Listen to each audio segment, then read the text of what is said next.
he sees this sign on the door of my van that says 4 bedrooms, and he goes, 4 bedrooms. So you got room? Like, what is that? What's the cocktail that delivers us What's even the a Cannibal King? anything? Like I think even cannibals that are just like doing the thing like the little leg piece, you should get arrested. Like, this person shouldn't still be out there. Because you just had your gateway. You're like, well, I mean, I've had a couple fingertips here and there. Not a fingertip. Canaan Show. Hi, and welcome to episode 6 of Canaan Show. The following is a conversation with Aidan. Aidan is a self-proclaimed freelance artist, but Aidan does a lot of different things. He's a stand-up comic as well as more so an improv comic. He's an actor, could be also kind of a model sometimes, apparently. But we had a very fun conversation about cannibalism and homelessness because Aidan lives in a van. He's a very interesting guy. So if you enjoy the conversation, consider sharing it with one of your friends. Subscribe to the channel if you'd like to support it. I appreciate your interest, and I hope you enjoy this conversation with Aidan Feely.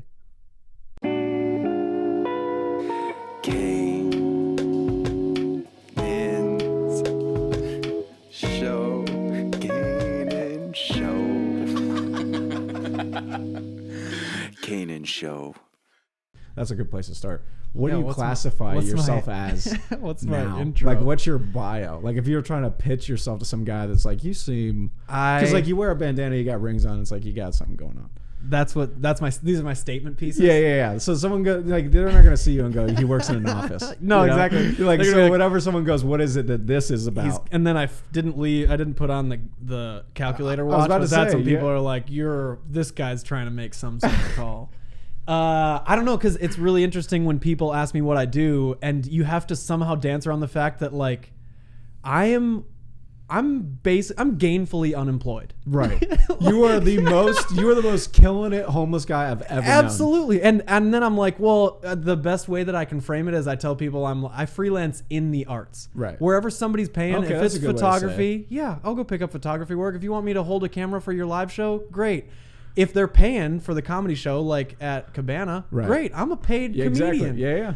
But most of the time, the vast majority of my work is film acting and commercial acting. Because like my agent represents those interests, and she's like, hey, we have this gig coming up and you can go grab it. Right. And I do that, but most of the time it's like, whatever, some Right. goofy Bojangles commercial. You did a And Bojangles commercial? I didn't book that one. I got further along. And then the other day I had this ad, I think it was the Kentucky Derby. The Derby? Yeah, so they auditioned me and they you moved do me look forward. like a Derby guy. You could fit in there. See, you put I on a could- hat. Yeah, just a Yeah, little, dude. wear this like a little skinny cigarette. Virginia Slims. And they wanted me, and then they ultimately went with somebody else. And I was scrolling TikTok the other day, and this fucking ad comes up that I read the tape for. Oh, really? And I was like, these sons of bitches. I could have done that better than whoever this was. But yeah, I freelance in the arts, man. Sometimes it's super paying nothing, and some months I'm like, hey, this is the and life. you also have one of the best van plus now newly added camper combos Oh man, that a homeless man could ever dream of. I'm trying to be the ritziest homeless man. You really are. Like, you're killing it. For guys that would live on the street, they would look at you and go, that this is exactly what I'd actually want. Like, I think if they were just like not so much on drugs or whatever. Yeah, but like, the guys on the street are like, we are equals. Oh, they yeah. they see me and they're like, well, I mean, you got something that moves, but like we are the same. you get like such a funny type of respect from homeless people. I do. That's so funny. It's like, you're with us, but like we get it. You're doing it, but like you're with us still. And like, yo, absolutely, because that's awesome. the amount of eye contact they make is like, you and I, we're doing the same How thing. often are you having interactions with homeless people? I used to be a lot more because I was parking in parking lots. I finally found friends' yards or Right. driveways that are just easier. Uh-huh. But it was probably in my first week in the van, this homeless guy walks up to me and he's actually doing laps around my van on his bicycle. Uh-huh. And I finally open the door and I'm like, man, what's the deal? Can you fuck off or something? And he's like, man, I just really love your van and it's so cool. And he asked me all these stories about it. And I tell him a couple details, and then ultimately I'm like, what? I'm going to call it. Can I go to bed now? Yeah. And he sees this sign on the door of my van that says 4 bedrooms. And he goes, 4 bedrooms. So you got room? And I was like, no, his name's Dano. He's like, I'm a retired Navy SEAL. I was like, I fucking bet you are, buddy. But he goes, yeah, I was like, no, I don't have room for more. And he goes, well, I'll just set up camp right here next to you. And he's like, just in case you need anything, I got some like homemade wine and I got an ice block if you need to. Homemade wine? And do you want it from a guy named Dano who's a retired Navy SEAL? Probably not. He pissed in something. Absolutely. And then you know it's in like a zip. Ziploc bag, like a freezer bag. It's pops a little hole in. You know, like you get like a box wine, but there's really like a bag inside. It's like just the bag. Exactly. He like removed the box off cardboard, of the box wine. Because that's what he could fit in the purse he was carrying through Publix. Oh my gosh. This is mine now. But yeah, that was Dano. So I do have those conversations all the time. I used to all the time. Still, they gravitate towards me in gas stations because they see my setup and they're like, man, you're living the life here as far as homeless is concerned. Right. There's always something. They're fun conversations to entertain, but they often are So bizarre. you don't have like so you just do the gym membership to like shower and stuff. So you've been showering in gyms for like... Man, I have had more... at this point in the last 4 years, I've probably had more YMCA showers than I've had any normal shower. I live there. That's crazy. But they stopped letting me park there. Wait, so you started this... I guess it was 4 years ago. Now I'm thinking about it. It was like right after that summer, wasn't it? I bought Doug in 2016. Yeah, it was right after... Because then Doug was the name because of Kip. Yeah, and then you met Kip. You met Kip because of that summer. Shouts out Kip. So, okay, yeah. Shouts out to Kip. That was 2016. 2017, I must have bought the van because I moved into it that summer. My roommates got married and they were like, hey, we're going to live with our spouses. And I was like, I guess I'm going homeless then. So I moved into the van. You were already here before then, right? Yeah. And that's why you were working at Zany's. Yeah, because I was living in Inglewood, working at Zany's, and I bought this van, and I just wanted to like move into it for a weekend and see if I liked it. Right. And I never turned back. Really? I didn't want to pay rent anymore. I was like, this is great, saving that money for absolutely anything else. I mean, that's true. And I don't care if I'm roughing it, sleeping on It's never... I can tell because I've seen you throughout this whole time periodically, and it's like... You never seem bummed about the fact that you're in a van. Like, obviously, like, we'll talk about it, and it's like, you'll have your grievances. But, yeah. I mean, but there's grievances to living anywhere. But also in living a van. But, like, most of the time, you're just like, yeah, dude, just this is... straight chilling. It's like, it's not so bad because you're not married. You don't like... I don't have shit to do. Just doing the thing. And then some people are like, how long are you going to do this? And I was like, I don't know. It's permanent until I say otherwise. It's fun. And I like it. And then they're like, well, it's not like you're still going to be doing it when you're 30. And I was like, that's the cutoff? 30? That's 30? Yo, dude, people are so worried. It's like, I think that people have not realized that we're probably going to live really long. Yeah. I think like, so long as we get ourselves pretty healthy, we're going to have some cool shit. We're going to live a while. Yeah. So long as we don't blow each other up. But like, yeah, barring any gigantic, and if that epidemics. happens, this would be better anyway. Like, you know what I'm saying? But it seems insane that people are like, yeah, you gotta solve the whole thing by 30. That feels like a... and I love that they gave it a hard line. I know. They're like, you can't still... I've seen friends turn 30, and it's like, you see them like, oh, no. Yeah. Like, they start to, oh, God. It's like the first time that they thought, like, they might die of old age. Like, I don't know if that's, like, ever maybe they just never thought about that until 30. But, like, I've had multiple friends. Yeah. I think it's also because we run in the artist community, which they're so neurotic. Yeah. And I know especially the actors that I know are like, when they get to the 30 point, they're like, oh my God, my years of booking a teen drama are over. Right. Who gives a shit? Yeah, You're still looking for your Twilight entry point. Like, oh my God. Of course, you're into your 30s and your acting demographic changes. Right. Guess what? You've got better shit on the horizon. Yeah. How much do you want to worry about it? I mean, says the couple of guys who aren't 30 yet. Yeah, but I mean, like, but I'm not weird. Like, I've always kind of looked forward to 30. Mm-hmm. Like, I remember in high school thinking, I was like, I don't know that I'm gonna have this figured out in my 20s. I was like, I already knew that it was gonna be something weird. Yeah. So like, I was already like, it's gonna take a while. Like, it's gonna be a while. Yeah. It's gonna take a long time. I could see at the onset of when I first was like joining the stand-up ranks and the acting ranks, I knew that it was like, this was looking like a long journey. Right. I was like, this isn't gonna be shaken out in the next couple of years. This is gonna be something I have to figure out for a decade or more. Yeah. It's a while. And plus they're saying you got to find your voice. It takes you 7 years to find your voice, comedically speaking. Dude, I mean, like, the whole thing is, it's so wild that like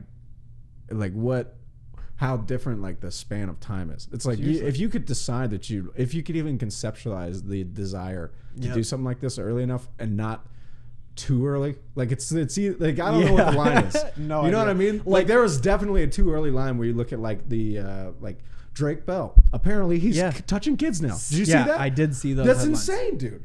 Like I didn't even know about that. And you can't avoid public fallout if you start young. I mean, look at absolutely anyone. Name it, young Hillary talent. Duff, Miley Cyrus, Bieber, like, Bieber. He lost a monkey somewhere in Europe he years lost ago. a monkey in Europe? He had a pet monkey. That's amazing. But I think he was left that, but I gotta love that. He left it on purpose. He was going country to country. They wouldn't let him take it into the new country. He left it there. And then everybody's like, "Hey, you don't even care about your pet monkey," and he's like, What am I supposed to do? I'm trying to go to France. But also he's like 14 at the time. He's top of the billboards, and Dude, he's like, that's "Yeah, insane. fuck that monkey. I Fuck got bigger that monkey, problems." dude. Holy Seriously, shit. but yeah, they all have that same thing. Yeah. What was Drake Bell's? Is that it was just No, more, he's Facebook messaging like 15-year-old girls. yeah. And like being real promiscuous about it in a weird way. What about Armie Hammer? Oh, dude, that guy was wild. He had cannibal shit. Dude, it was like weird, like eat your heart and Yeah. I don't know, dude. That one to me almost felt, I don't know, it almost felt like it didn't even. I first read it and I was like, is this a joke? Like I thought it was so messed up, and I hang out with like, comics. Exactly. And they say this type of, like, I could see. It even moves your goalpost. Yeah, I was like, dang, dude, this is pretty far. If this is a joke, but it almost like it couldn't have been real. You're like I was like, big this, if true. Yeah. Oh, dude. I mean, man. It's crazy that he was just. I can't believe what people will just like write to each other on the internet. And I'm not saying that like I've never written some crazy shit on the internet, but like as a blue check.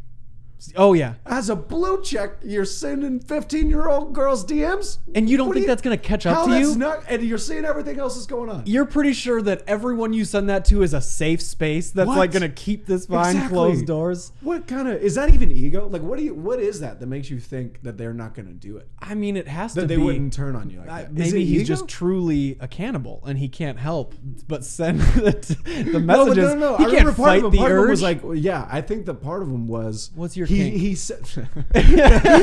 Tell me you don't send texts about your kink. No, but I'm just saying we'll get to that. But he also said, I think, if I'm remembering correctly, that was like the first time he had admitted it. Interesting. I think And so he was caught right out the gate. He I didn't even think so. squeak by for a couple well, years. Who's not? You got some dude that was in, what was it, Social Network and a bunch of other shit, and it's like you got that dude who's just being a cannibal. Yeah.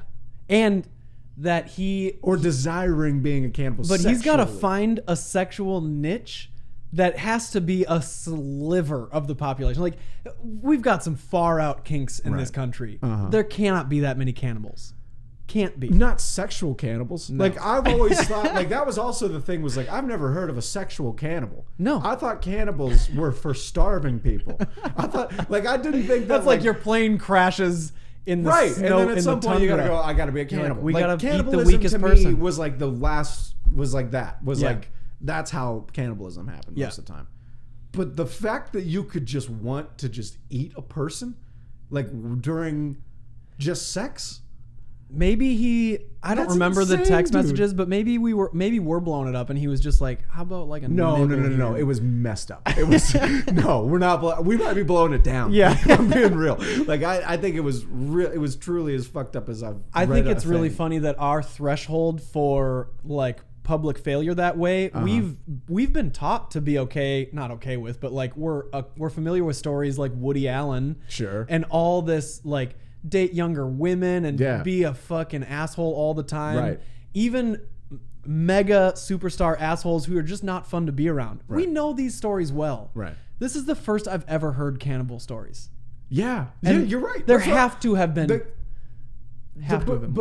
But there's been also there's not been like an outlet because, or if it was, you should like people used to, if you were crazy like that at some point you'd get around some girl that you were into or whatever, and then you'd say those words to her. Yeah. You'd say that. You know what I mean? But for whatever reason, because of the internet or whatever, people don't just get it out with words. So then they hold it for so much longer, and then they eventually put like, permanent proof to the vast nothingness that is the internet that is what they're into. And it's like, what, like that? I don't know what's happening. One day it has to actually like meet the world. They're like, Yeah. I gotta know if there's other cannibals Exactly. like me. Or if you're not the cannibal, what is this? What's the other side? What's the flip side of the coin? If this is also your kink, but you're the one who likes to be eaten. I heard that story too. You know? This gal was like feeding People her feed girlfriend. fat people. So I'm like, what? Anything could be it. Anything could be it. Anything could be it. But you're saying what? That like this. I did hear a story of this gal. Her kink was not to eat people. Right. Hers was to get feed eaten. pieces of herself. Yo. So she's I don't know where she's cutting off hunks of herself. I assume she's going off the gam. She gets a hunk of leg and like she makes a spaghetti and meatballs or spaghetti and meat sauce for her girlfriend. Her girlfriend eats it and goes, bit gamey. And this girl's like, yeah, you're welcome. Introduce you to your new kink. Welcome to eating human flesh. And this is real life. How do you bring someone into your kink if it's this hardcore? Probably not making meat sauce. If I had to speculate. So she didn't tell her. No. So Just- she forced this other girl? Just fed it to her straight up. Hey, here's dinner. Here's your garlic bread. Try your red wine. It's a nice compliment. Dude. What is going on? What is going on in the world, man? That's what I'm saying is sometimes I'm you have to shocked. introduce the world to what your kink is, and there's better ways than that to do it. But Armie Hammer was just, maybe he took the gentle route. You know, now that you put it like that. He didn't just straight up feed it to someone. He was like, hey, just curious. He didn't say it that pleasant. But He didn't say it that pleasant. But like, oh, dude, that is, I don't even know how to respond. I'm like, telling you. What do you even do next? Like, what is the rest of your night yeah, like? well, if you're that girl, you just got fed human. you wipe your mouth and you go, I think I'm going home. I'm finished. like, what do you? Are I'm we gonna going to the roll. bedroom? Am I going to eat you out now? Yeah, Like, yeah. what is the plan? Yeah. Is that what you thought was going to happen? Seriously. You thought you were going to serve me And- human spaghetti dinner? And if you're the one feeding it to someone, you now have a scar that's recovering where you're like, oh yeah, that's where I fed my girlfriend my fucking Yo, dude. latissimus dorsi. These are real people in the world. Somebody did just tell me the other day. I guess I had to know somewhere. I think we should kink shame sometimes. Sometimes. And this Yeah, is yeah, yeah. one of those times. Mhm. Like, I'm not like a big shamey sort of person, but fuck off with feeding yourself to other people. Oh yeah. That's too much. And if you insist on being the feeder and not the feedee, Right. let's go ahead and warn people. Yeah, Give for a sure. quick shout out. Hey, guess what? Dinner tonight. But I will is on say me. that they'll never be like, if you actually want to be a cannibal, and I don't know what happens with that.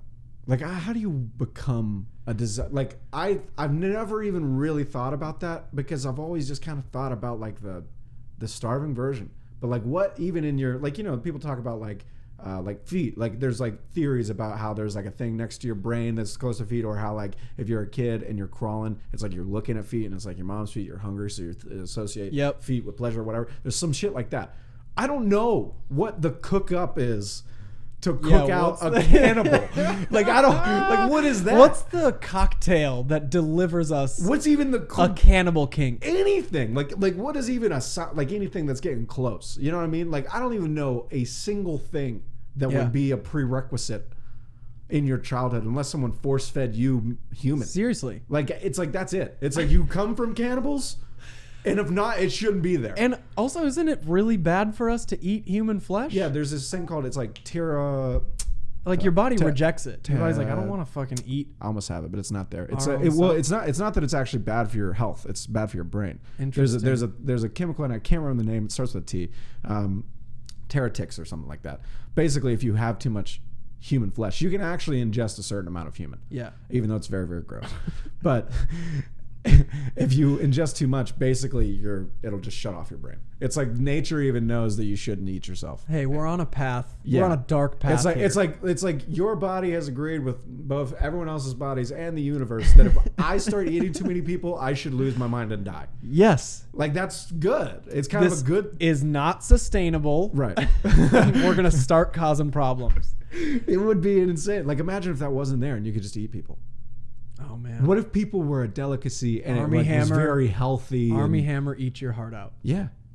No, I mean like think about like back in the day, like Genghis Khan or something. Mm-hmm. If you could just eat people and it wouldn't fuck you up. It's like, would you? If we grew up in a culture where that wasn't insane, you want to say no, but it's like we eat everything. Yeah. So it's like if it wasn't bad for you, that's the craziest thing about people. That is the craziest thing. If there about wasn't people. like an actual biological issue with it, so yeah, like we of course would have we a would have burgeoning every other cannibalistic animal that can subculture. eat themselves eats themselves. We have a cannibalism subculture, and it kills. And it does people. hurt us. You don't think it's like, dude? There are some things. What? Oh, the word you're thinking of is transumption, but that is just the act of eating people. The disease is kuru. No, not the disease. Kuru? It's called kuru. There's a disease called kuru afterwards, but there's something in the meat. Like whenever it's on the cellular level in the meat that whenever you ingest it, it goes into your brain. Prion protein. Prion, PRP. Prion. I thought it was a T. Glycoprotein. I thought it was trion. Abnormal like glycoprotein is what it says. Something like that. Man, we're getting smarter. Yeah, we're doing the thing. We know more about this kink now than we could have possibly. I mean, hoped like, to. even whenever I first heard about that, I didn't think about it this much. But it is, Thank goodness we are. insanely interesting. You know, this could be your origin story. My origin story. Yeah, this could be where it all starts for you. You're like, my curiosity is kind of piqued about this whole eating people thing. I just found out the other day that there's social media for your kink. What are you saying? It's called FetLife. This is a real thing. That sounds like a. Somebody like a told me pet the other thing. day. She said, "Hey, this is a gal I know from years ago." She goes, "Hey, if you want to follow me on FetLife, you can." And I was like, "I don't know what that is." And she goes, "Oh, it's for where you discover your kinks and you talk, you hang out with other kinksters," which I love that terminology. Kinkster? Kinksters, yeah. So there's a whole, and I read through the glossary, man. I am versed in the FetLife kinkster era, and there's a lot of shit out there. So hold on. So you go there and you find your other friends who Walk me through this. who have you basically join. It's like any other social media, or if there's an app, whatever. Uh-huh. You jump in and you're like, this applies to me, and then they shuffle you into this little community where other people feel that way, and you can meet your fellow kinksters. I don't remember seeing a cannibalistic corner of it, but like there's got to be. They probably call it something a little bit more at some tame. point, yeah. I think at some point, like I think even cannibals that are just like doing the thing like the little leg piece, you should get arrested. Like this person shouldn't still be out there, and yet, like we should try. Like we need to catch a predator for fucking cannibals. We need Chris Hansen to be like, you got to sit down and you got to stop eating fucking people. well, so where is the line? What if you're Yeah, so that was kink basically is your what I was creative getting expression? to. Well, not even just that, but like, where is the line on? I'm still just on cannibalism. Yeah, on we're cannibalism hitting first, and then we're going on cannibalism. Where is the line? Like, how much of yourself can you cut away and give to people before it's like you need to be somewhere? before you You get what I'm saying? Like before we need to be watching you. Yeah. Like, before your thing is actually a problem to the greater right humanity. Like before something really bad. Like how much? Like could you just saw off a leg? Like at what point? Like whenever this bitch gets married, is she just gonna give him a leg like a turkey bone? Well, then what what is going on? Let's get futurism. What does cannibalism look like 20 years down the line? Exactly. Are we more accepting of it? Well, no, Is this because progressive? all of them are dead, and they're just new people that are like newly upset about it again. But they Yeah. all eat each other and die. So it's like the problem with cannibals is that they can't keep alive long enough to make a generational leap into like the civil rights movement. You know Maybe what I they mean? just haven't honed down Gay their people have process been around yet. for a while. They just now been married a decade ago. You cannibals got to fucking stick it to it. All right, you guys got a long road ahead of you before you're cool. Okay, I'm being dead ass, dude. Like fuck cannibals. Watch, we turn a corner socially speaking, and just a couple years from now, we're like, yeah, there's actually a lot more cannibals than we thought, and they're like this huge culture, and then they reference this episode, and they're gonna be like, these fucking assholes were so close-minded. They were so close-minded. They said put them all in prison. I did say that. They kind of deserve it though. Like if you're eating other people, like I guess if you eat yourself, you can be a cannibal. Like you're allowed to do that. I've eaten a fingernail accidentally. Like you can do whatever you want. Is that cannibalistic though? I mean, kind of. It's not cannibal. I mean, it's organic material. You're eating. I mean, I guess that's fair. Well, okay, maybe like a I don't know, like something on the skin or something, like something you bite on. Or something. I mean, you don't know. have to. Let's go ahead and say there's a negligible Or like amount the edge of your nails on the skin on your nails, like that or whatever. Yeah, like I'll Are you ingest still getting this origin story thing coming around? I'm actually feeling more confident by the moment. Because you just had your gateway. You're like, well, I mean, I've had a couple fingertips here and there. Not a fingertip. Dude. Oh my god. Canaan is completely vegetarian, so it would be hilarious. Or he's like, "This is how I do it." Yeah. That's how I get my meat. Not animals, people. I love the animals. Fuck these people. I want to eat them. That would be insane. Okay, if you had to eat a person, what would be the first part of them you would eat? If you had to eat David. If I had to eat David, I actually feel like the safe space would be like cheeks. I bet you could make some nice tender meat out as of far cheeks. as like a first, it's like a little pancake breakfast off the cheeks. And Yeah, then, it's something nice and gentle on the palate. right. I Yeah. feel like that'd be big. The problem- I don't know why my first instinct is always ass. Because that seems the most like just meaty. Oh yeah, it's like got just like whatever meat is. got I feel like that's the same thing as ass. it's got a density to I don't it. eat meat, so this is not very good. Like I'm not the best spokesperson. But like to my understanding, meat is basically just ass. I feel like you could go for a peck. There could be a nice... peck. That would be like elk meat. Like Yeah, like a strong, gamey, real. When was the last time you had elk meat? Never. Never. Not even We're just once. speculating here. I'm just guessing. Like I'm just thinking about like gamey meat. Elk was the first one that came. How to do my you brain. feel Like bear about meat? how do you feel about lab meat? What? Lab, like fucking Beyond Meat. Oh, and, yeah, no, Impossible. dude, those people are communists. I don't trust them, dude. I don't trust those guys. No, like the fake meat shit. I've never been into that. Like they've been trying this. So I've been vegetarian my whole life. So I've been watching these fucking liars. Okay, and These fucking posers. These fucking posers. First of all, everyone that I grew up with, when I told them I didn't eat meat, looked at me like I was sick. Like they were like, "Are you okay?" And I was like, "Yeah, it's fine. I'm weird." Do you feel like that's how they look at cannibals? Now you got a point. You're making points. So they're looking at you No, cross-eyed. but I just mean like I've seen like all the adaptations of all like the new people that are like there was like the flower girl thing that was like right after hipsters, and there was like this big vegetarian push. It was like right after Obama got in office, probably it was like 2010 or something like that. It was like all these flower girls were like, we should, and everyone, and it was like it was like millennials version of what's kind of like the social justicey thing that's happening now. Yeah. And they kind of got shut up, and they're like, yeah, we actually do like meat. It took them like 2 years, and then they were like, yeah, we're way tired. Yeah. So we're gonna go back to We're meat. way tired. we're way skinny, but we're so tired. We're so tired. We can't even. And do you it. were looking at it from the other side of the aisle. You're like, I've never even touched this stuff. I've never even touched this stuff, down and this I've path. been tired my whole life, bitch.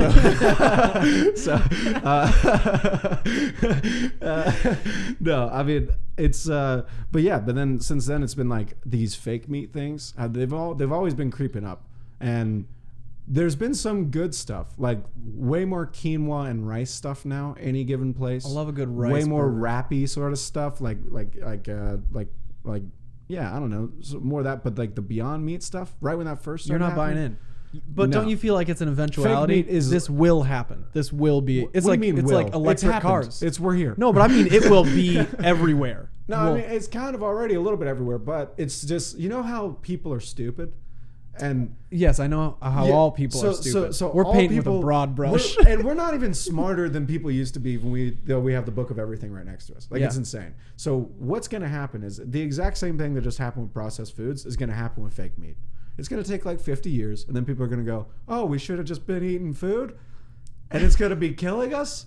What? That's crazy. It's like, yeah, of course it's going to fucking kill you. Yeah. This is not real. It's like everything about it is just not real. Eat some real food. There's you know how much fucking food there is, dude? Do you know how much fucking different food there is on the planet? Because that you have to create new fake fucking meat? Are you crazy? Dude, this is so stupid. So there's no like ethical component to you where you're like, oh, if they're making lab grown stuff, we'll at least stop. Animals die. If we Of course animals die. If we stop killing animals, there will be so many animals that they will have miserable lives and start killing us. I completely Of course agree. we have If to I kill could them. hit one less... If we don't kill the animals, they're gonna kill us. Like- you had a really, really good argument going, And then you just slid that in there. just and I was like, kneecaps wait, what? it. You're like, look, there are a lot of animals out there, and if we don't kill them, then it's like, wait, you don't even eat the meat. It's like, We're what gonna are you come for talking- vengeance. What do you think's going on with the animals? These motherfuckers are coming for revenge the second we stop dude, killing they them. know. They know. I swear to God, they know. No, I know. That last little bit, it was just being silly, but yeah. But that's... Of course, if I could hit one less deer every winter, that would be fucking great. Because I think we should keep killing deer, hunting them. But cows Yeah. that were just for commercial farming... And listen, I'm not huge on this bandwagon, but yeah. like, if there was The a cow little bit farts. less of that problem, that might be okay. I mean... Do the labs solve that? Listen, man, I think that there's probably some people. See, the biggest thing is You it's think not cows that are they gonna don't kill care us? about the cows. No one gave the fuck about the cows until now. That's not true. Don't We get- had to have been given a Stop. We don't care about cows. Stop, dude. We do not. I'm I not going to don't let care people about- pretend. No. It's not you. I'm not going to let anyone pretend like they actually care about the cows. The only reason that they're starting to care about the cows is because they think the cows are fucking farting so much that it's Exactly. melting the ozone or that it's fucking up the ground. Those are the only reasons that we now care about the But cows. you don't buy into those paths either? Not really, because most of it is... You just love to be No. contrarian. It's not even that. It's like most of it, honestly, I think it's not an unsolvable problem. Most soil can be turned back over. Like, we know how to do all this shit. We've been bad at it, and we're noticing where we're bad at it. But in 20 years, I swear to God, it's going to be so much better. Like, everyone's interest is for it to be better. Like, the people that you would call evil to make all this money in the world, it is within their interest to make more money, to make it better. They course. don't want to blow up the planet either. So it's like, now that we know that that's the direction we're going, we're gonna be okay. We will blow up the planet. Like they were thinking, like, oh, let's blow it up. But now it feels way too present, and so there's a fear. And I swear to God, dude, everyone's way too concerned about that. I do think it's I think that people are really over. It's kind of a slippery slope also to be like, well, we're pretty fucking ingenious people. We're a species that innovates and we solve problems. And We do. let's say we paint ourselves into a corner and one day we're like, well, better fucking solve the climate crisis. Of course, we'll step up and we'll make some tech that solves it. I would imagine so, and not even just to that degree. Like, I don't even think it'll get to that point. Like, I like what we've done. Like, people have retrograded the last 30 years like they've been evil. We've been doing really good comparatively to the rest of humanity. Last 30, 40 years, we've been killing it. I don't know if it's like, it's true, man. Like, literally, I heard this one guy who was talking about like how the world has been getting better. He's like, did you know that every single day for the last 25 years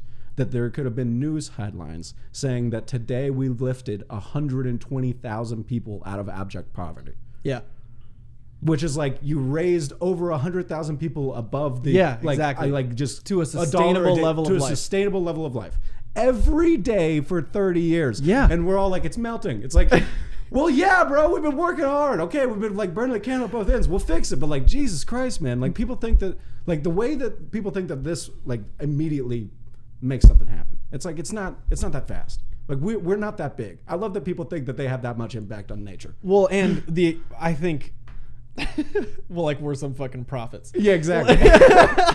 We're solving problems Not only here. do we know, but just even that we have the ability to impact it, like one big rock wouldn't fuck us all completely.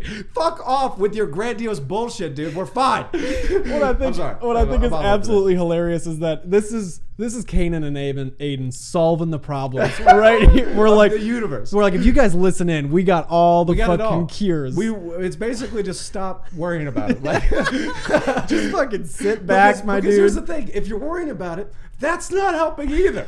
So it's like, No, I think if we have a collective heightened level of anxiety, we'll all be better. yeah, off it'll for be it. so much better. We're gonna really like. You know what? You ourselves got a for it. good point. Yeah. If we're all just terrified all the time. Yeah, we're gonna. I think we can figure it out. We're gonna sit back and we're gonna stew in it. It's so helpful. Oh my god, dude, I hate people. Well, now that we've But I also solved the love it. climate crisis, Yeah, and cannibalism, dude. and We're cannibalism, checking them off. we've What's the covered next some C? fucking ground. The next C. Oh man. Oh, dude. Cars. Comedy. Well, we talked Comedy. about Doug a little bit. We did talk about Doug. C for camper. Camper Cabana. I was Cabana, going with a lot nice. of Yeah, C- we can shout out Cabana Taps, Real quick, the Cabana 24th. Taps. When are you doing that? When does this this- will be like the next 3 days probably. This will come So out. yeah, Cabana Taps, Thursday the 24th. Thursday the 24th. And then, exciting news, we've moved into our first Saturday slot. Ooh. So in July, we have Saturday the 31st. awesome. And that's at Cabana Taps at 8 p.m. You'll see a late night talk show that kind of goes off the rails, but it's a lot of fucking It's like fun. an improv and comedy show because you guys bring up stand-ups and like you and Yeah. what's your partner's name? Alex Dolezal, yep. Alex Dolezal, who's apparently I hadn't known of him before because I'm not very big in the improv world. Yeah. But I came back after going to your show, and I can't remember who I was talking to.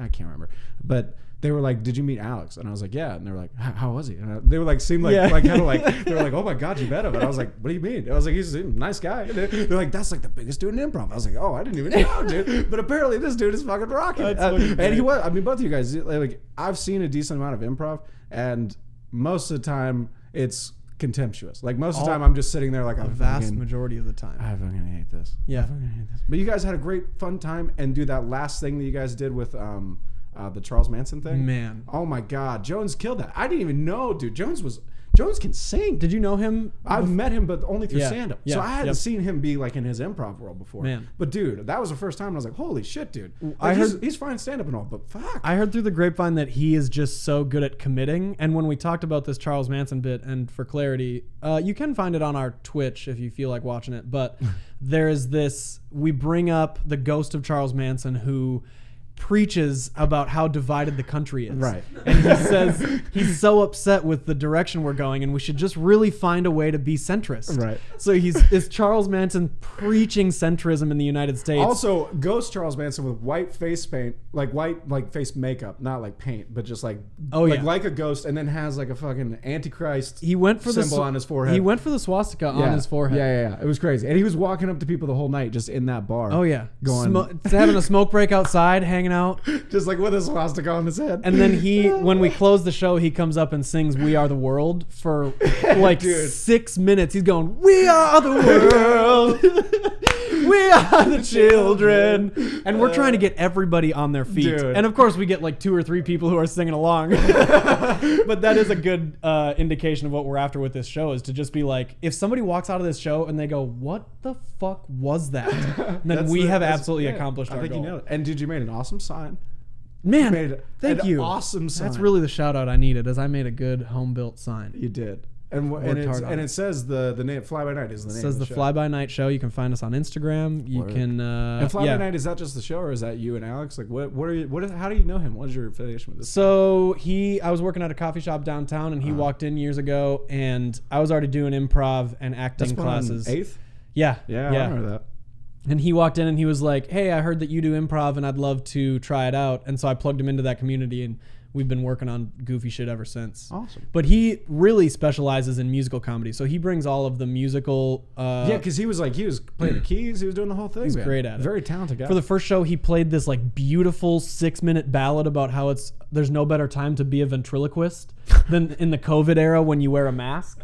So he's going, and fucking the crowd is like, "Who the hell is this cat?"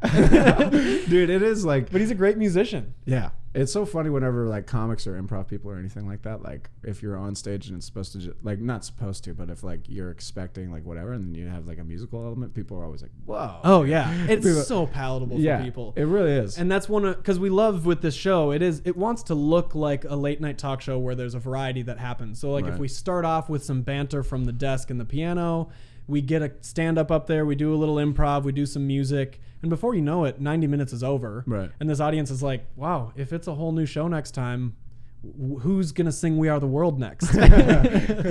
So, yeah, it's been a lot of fun to keep piecing it together. And we've gotten some good reviews, but we're still nowhere near landing our vision. We've got like high hopes for what this thing looks like. Right. Well, because So you've we're on only the done, journey. I think the one, I saw the shows. second one, right? Yeah. Yep. So it's like, but dude, having a second show in an RDB, that was such a fun, like, it felt like the right kind of thing. Where it was like, where it's like, it's like, this wasn't 100% the thing you wanted or tried to do. Yeah, exactly. But it's like the fact that it was awesome. Like I could even see, I was like, I get it. Like you probably would have changed a couple things, but man, dude, like that's just it's a fun concept. And that's a cool room for that. Like everybody was fine with it. Like everything was going, it was going good. Like I feel like it's hard sometimes to like maintain a room with something like improv, especially whenever you're moving between stuff. No doubt. Dude, it's And what I've found, I got a lot of, what's the word I'm looking for? I got a lot of morale from working on the show. Mm-hmm. So like I can see what we want to do. Right. And it's like when you're working on your set and you're like, man, I know how this is going to land. Right. But like, how do I actually get there? What are the functions that Sure. make it go to the audience the way it's happening in and my there's brain? a palatability that'll make it better if Yeah. you can like actually Chris Rock says this, and I think people, even though this is like common knowledge because it's on that what is that thing where he's talking to like Seinfeld and Ricky Gervais or whatever? It's on HBO. I can't remember. Yeah. Talking Funny or something like that. Mm-hmm. But Chris Rock said this thing where he's like I tell a lot of new people that they're not very good at their premises, and I think it's the same thing. Like I think that like people really forget that other people have zero clue. Yeah, you're what starting is out in here with zero. with zero. It's like you have to paint the picture and then tell them to look at a certain part of it. It's like they got to be able to see the whole thing already. Yep. So I think that there's a lot of that is like you'll find that you go, oh, because I explained this thing a little bit more, now they're like 100% on for this punchline, and they don't have to think about the punchline, go back, retrofit it to that, and then laugh at it. Because it's already there. You've set it up so that Exactly. they do understand the world you're about to paint. Exactly. And then I think the next fun step is whatever your audience is, recurring or otherwise. We were excited to have a bunch of new faces for the second show. They just heard about it from a friend and then they show up. Right. So you get to start to influence the new people. Right. But for the old people, they've developed a little bit of an idea about what your set looks like, what Sure. Canaan looks like as a stand-up, or what Aidan looks like as a late-night host. Right. So they have an idea, and then you still have the challenge to undermine that. Right. You can live up to it insofar as it's funny, Right. but you absolutely have to subvert those expectations if you want to get this new, interesting laugh out of them. Right, which is always the fun, never-ending, like I guess like the enveloping version of this thing. It's always like you just like keep going. It's like there's always Yeah. a new little door. And Like it's so exciting. it makes it so much more fun. It's also super stressful. And then when you don't Oh, get the very laugh, stressful. it's like, fuck me. I have absolutely screwed the pooch here. 100%. But yeah, it's really I mean, fun. it feels terrible. It feels terrible whenever you like you're like, oh, this is my next door. Yeah. I figured it out. You walk This one's through that gonna door. work. Like boom, you just like hit your face on the next door or Yep. whatever. That's like through the darkness. Like, oh god, my nose. And there's always, we definitely benefit from that because it's like using musical comedy. I still think stand-up is the truest illustration of your ability to hold a stage. Yeah, I 'Cause think so. You're not covering It's with pretty absolutely anything. It's pretty hard to make a debate otherwise. Like Yeah. like you could even say like a one man, one woman show or whatever. Yeah, It's right. Like, and it's like, but even most of There's- those people, there's like set pieces involved. There's different like, elements that still it's move like the audience you have a around. light guy Yeah. on Yep. your one man show. Exactly. Like you have a light that guy. alone. Yeah, just that. Like the fact that like we don't even need a sound guy. It's like if you just turn up the volume and you give me a And dial. yeah. Actually give me a dial and I'll turn up the volume. Yeah. And that's all that You we could do need. that conceivably yourself. Yeah, I could do it. Yeah. And so Yeah. that challenge is not lost on me. I absolutely understand how. Well, you've done some stand up. It's Yeah. not like you're Oh, more into your improv world now, but like there was a little time where Oh you yeah, were that was just- my entry point. Yeah, Was yeah. doing stand up because I was like, and still, I can't wait to get back to it. Sure. Because it's just such a fun challenge. Even It's when I so- fucking flop, I'm like, Yeah. man, this shit is too exciting. But that's what's fun. So even in our show, we'll start off with our theme song and we come out and we're trying to get the audience hyped up and we'll do monologues from the top, just news articles and like Right. talk about this and that and make a joke. But I'm not that seasoned in my stand-up, certainly not anymore. That muscle has kind of atrophied. Sure. So when I'm delivering jokes, I'm like, man, how does this thing go again? And like, this is my premise, and this is what I think the joke looks like. And then I'm like, and here's this thing. And if they giggle, it's great. Right. But we're moving right into the next thing. Right. I get to hide behind a desk again. We get to play a musical number. Aaron Weber comes up and does a solid 10-minute, ridiculously funny set. Right. So like our As he audience, always will. It's easy for them.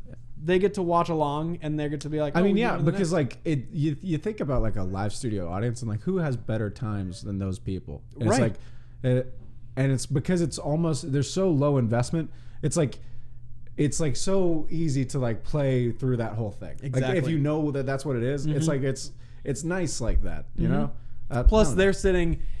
It's not like Zanies. You could order food here, but you're mostly just stepping back to the bar to grab a drink, and then come back to you your just go table, sit right. in the It's pit. more so a bar spot, especially like the area that you're doing that show in. Yeah, right. It's like not much of like it wouldn't be terrible to have a meal in there, but it's like Yeah, Like exactly. it felt like a show space because like people were sitting so close to each other, and it's like, yeah, we're in Tennessee, baby. Yeah. Oh man, Dude, oh man, it's so funny. It's so funny. Have you been seeing all these people come here from California? I feel like, yeah, I definitely haven't seen a lot of that. It's like I said this before, but like the Bumble and the Tinder, it's like every single one of them has just moved here from LA, New York. Everyone. Every single one of them, right? And then they're always like, either show me the town, or I probably just want to hang out with your dog. Oh It's yeah, pretty that's common. a pretty big one now. Yeah, but they're always West Coasters, Yeah, and which is because I are keep you hearing. are you as not stoked about that as I am? I want to shit on it, but I just moved here a couple years earlier and from the Midwest, so it's like, am I But that you're at least from different? the Midwest and not post-COVID whenever you're voting, destroyed your state and then you left. Yeah. Like that's different. You know what I mean? That's what they just did. Yeah. These people that are coming here, it's like, yeah, well, fucking, I think it's perfect here because Red State Blue City is to me the best combination. Like It's great. Since living here, I've been here since 2012. I've been looking around. I've been considering going other places the whole time I've been here. And the more You haven't and the yet. longer that I've been here, it's just like, God, dude, I don't know why I go. like especially once like a couple years ago, whenever things were really starting to hit with like stand up on the internet and everything. Yeah. I was like, bro, in 10 years, no one cares about if you're in New York. No. At this point, it's already starting to be that. We have to have like once Aaron Weber has a Netflix special, you think Nashville's gonna be any different than LA as far as comedy? No. No. It's And- like, dude, like this whole thing it's going. It's It's going. already on the path. Exactly. And if you We're- haven't recognized that, sucks for you. You can Yeah. go look for it somewhere else. There's if a you reason want. other people are coming here from these places that you're thinking about moving to. Yeah, Like, because I mostly hear from actors and actresses who move here because with a technological revolution that allows you to submit auditions nationwide, Right. just through sending an email, there's no need. Yeah, what's the it's point at this nice point? by proximity to be there for. and they just standardized that because of COVID. yeah, oh yeah, and there's no turning back now. No. I submit my auditions all across the country, and I don't have to go be there. It's nice to be there for pilot season, but like they're gonna see my face anyway. Who gives a shit?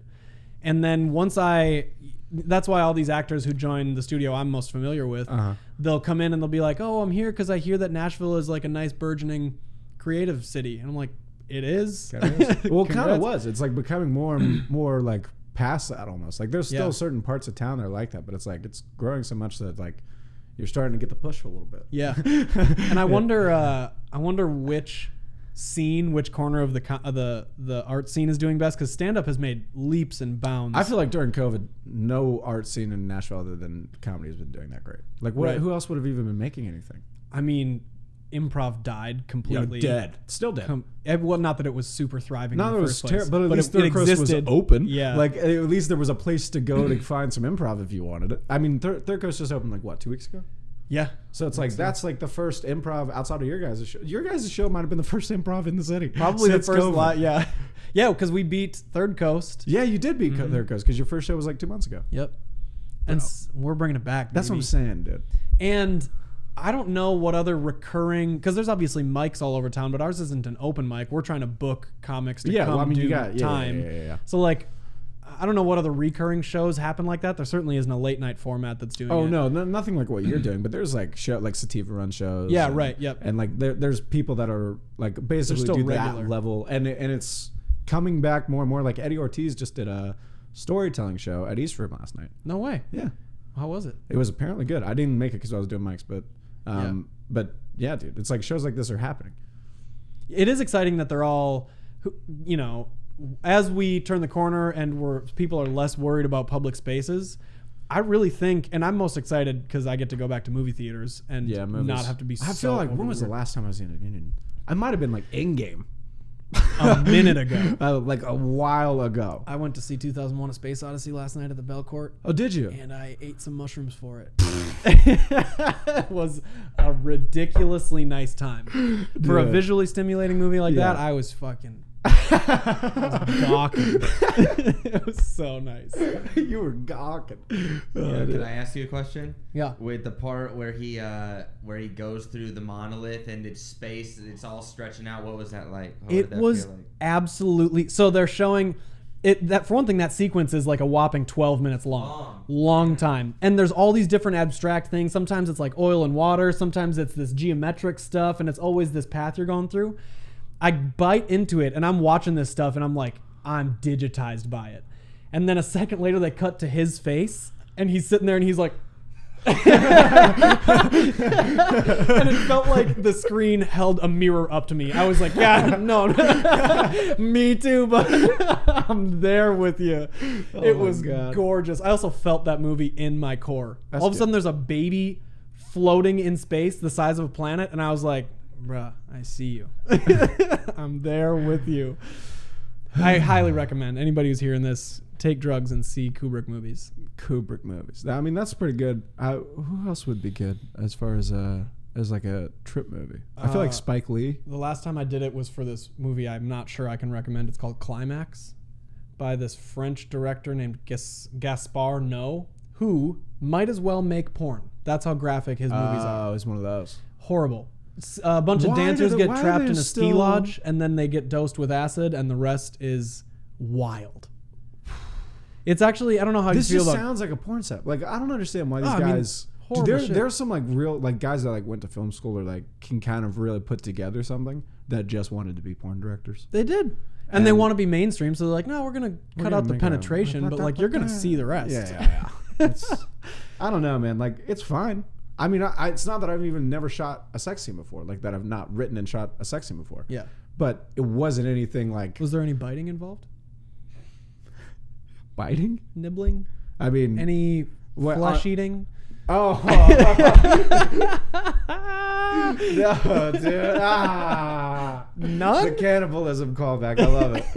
Oh my God, dude. I was like, what do you... Oh my goodness. You're like, what's their cannibalism? You're like actually searching your memory? I don't know. No. I was like, what? I was like, I mean, I was trying to figure out how that would make a distinction in the scene. I was like, is biting like a new level of like erotic past just kissing? Like, I was like, they were definitely kissing. They were 100%. She didn't get naked, but she did take her shirt off. I was like, and he took his shirt off. I was like, that's about as far as it got. I was like, but biting? I was like, I can't say that it definitely didn't happen. I just felt like we didn't talk about cannibalism enough this episode, so I thought maybe we should bring it back. Dude, I'll always bring back. Careful.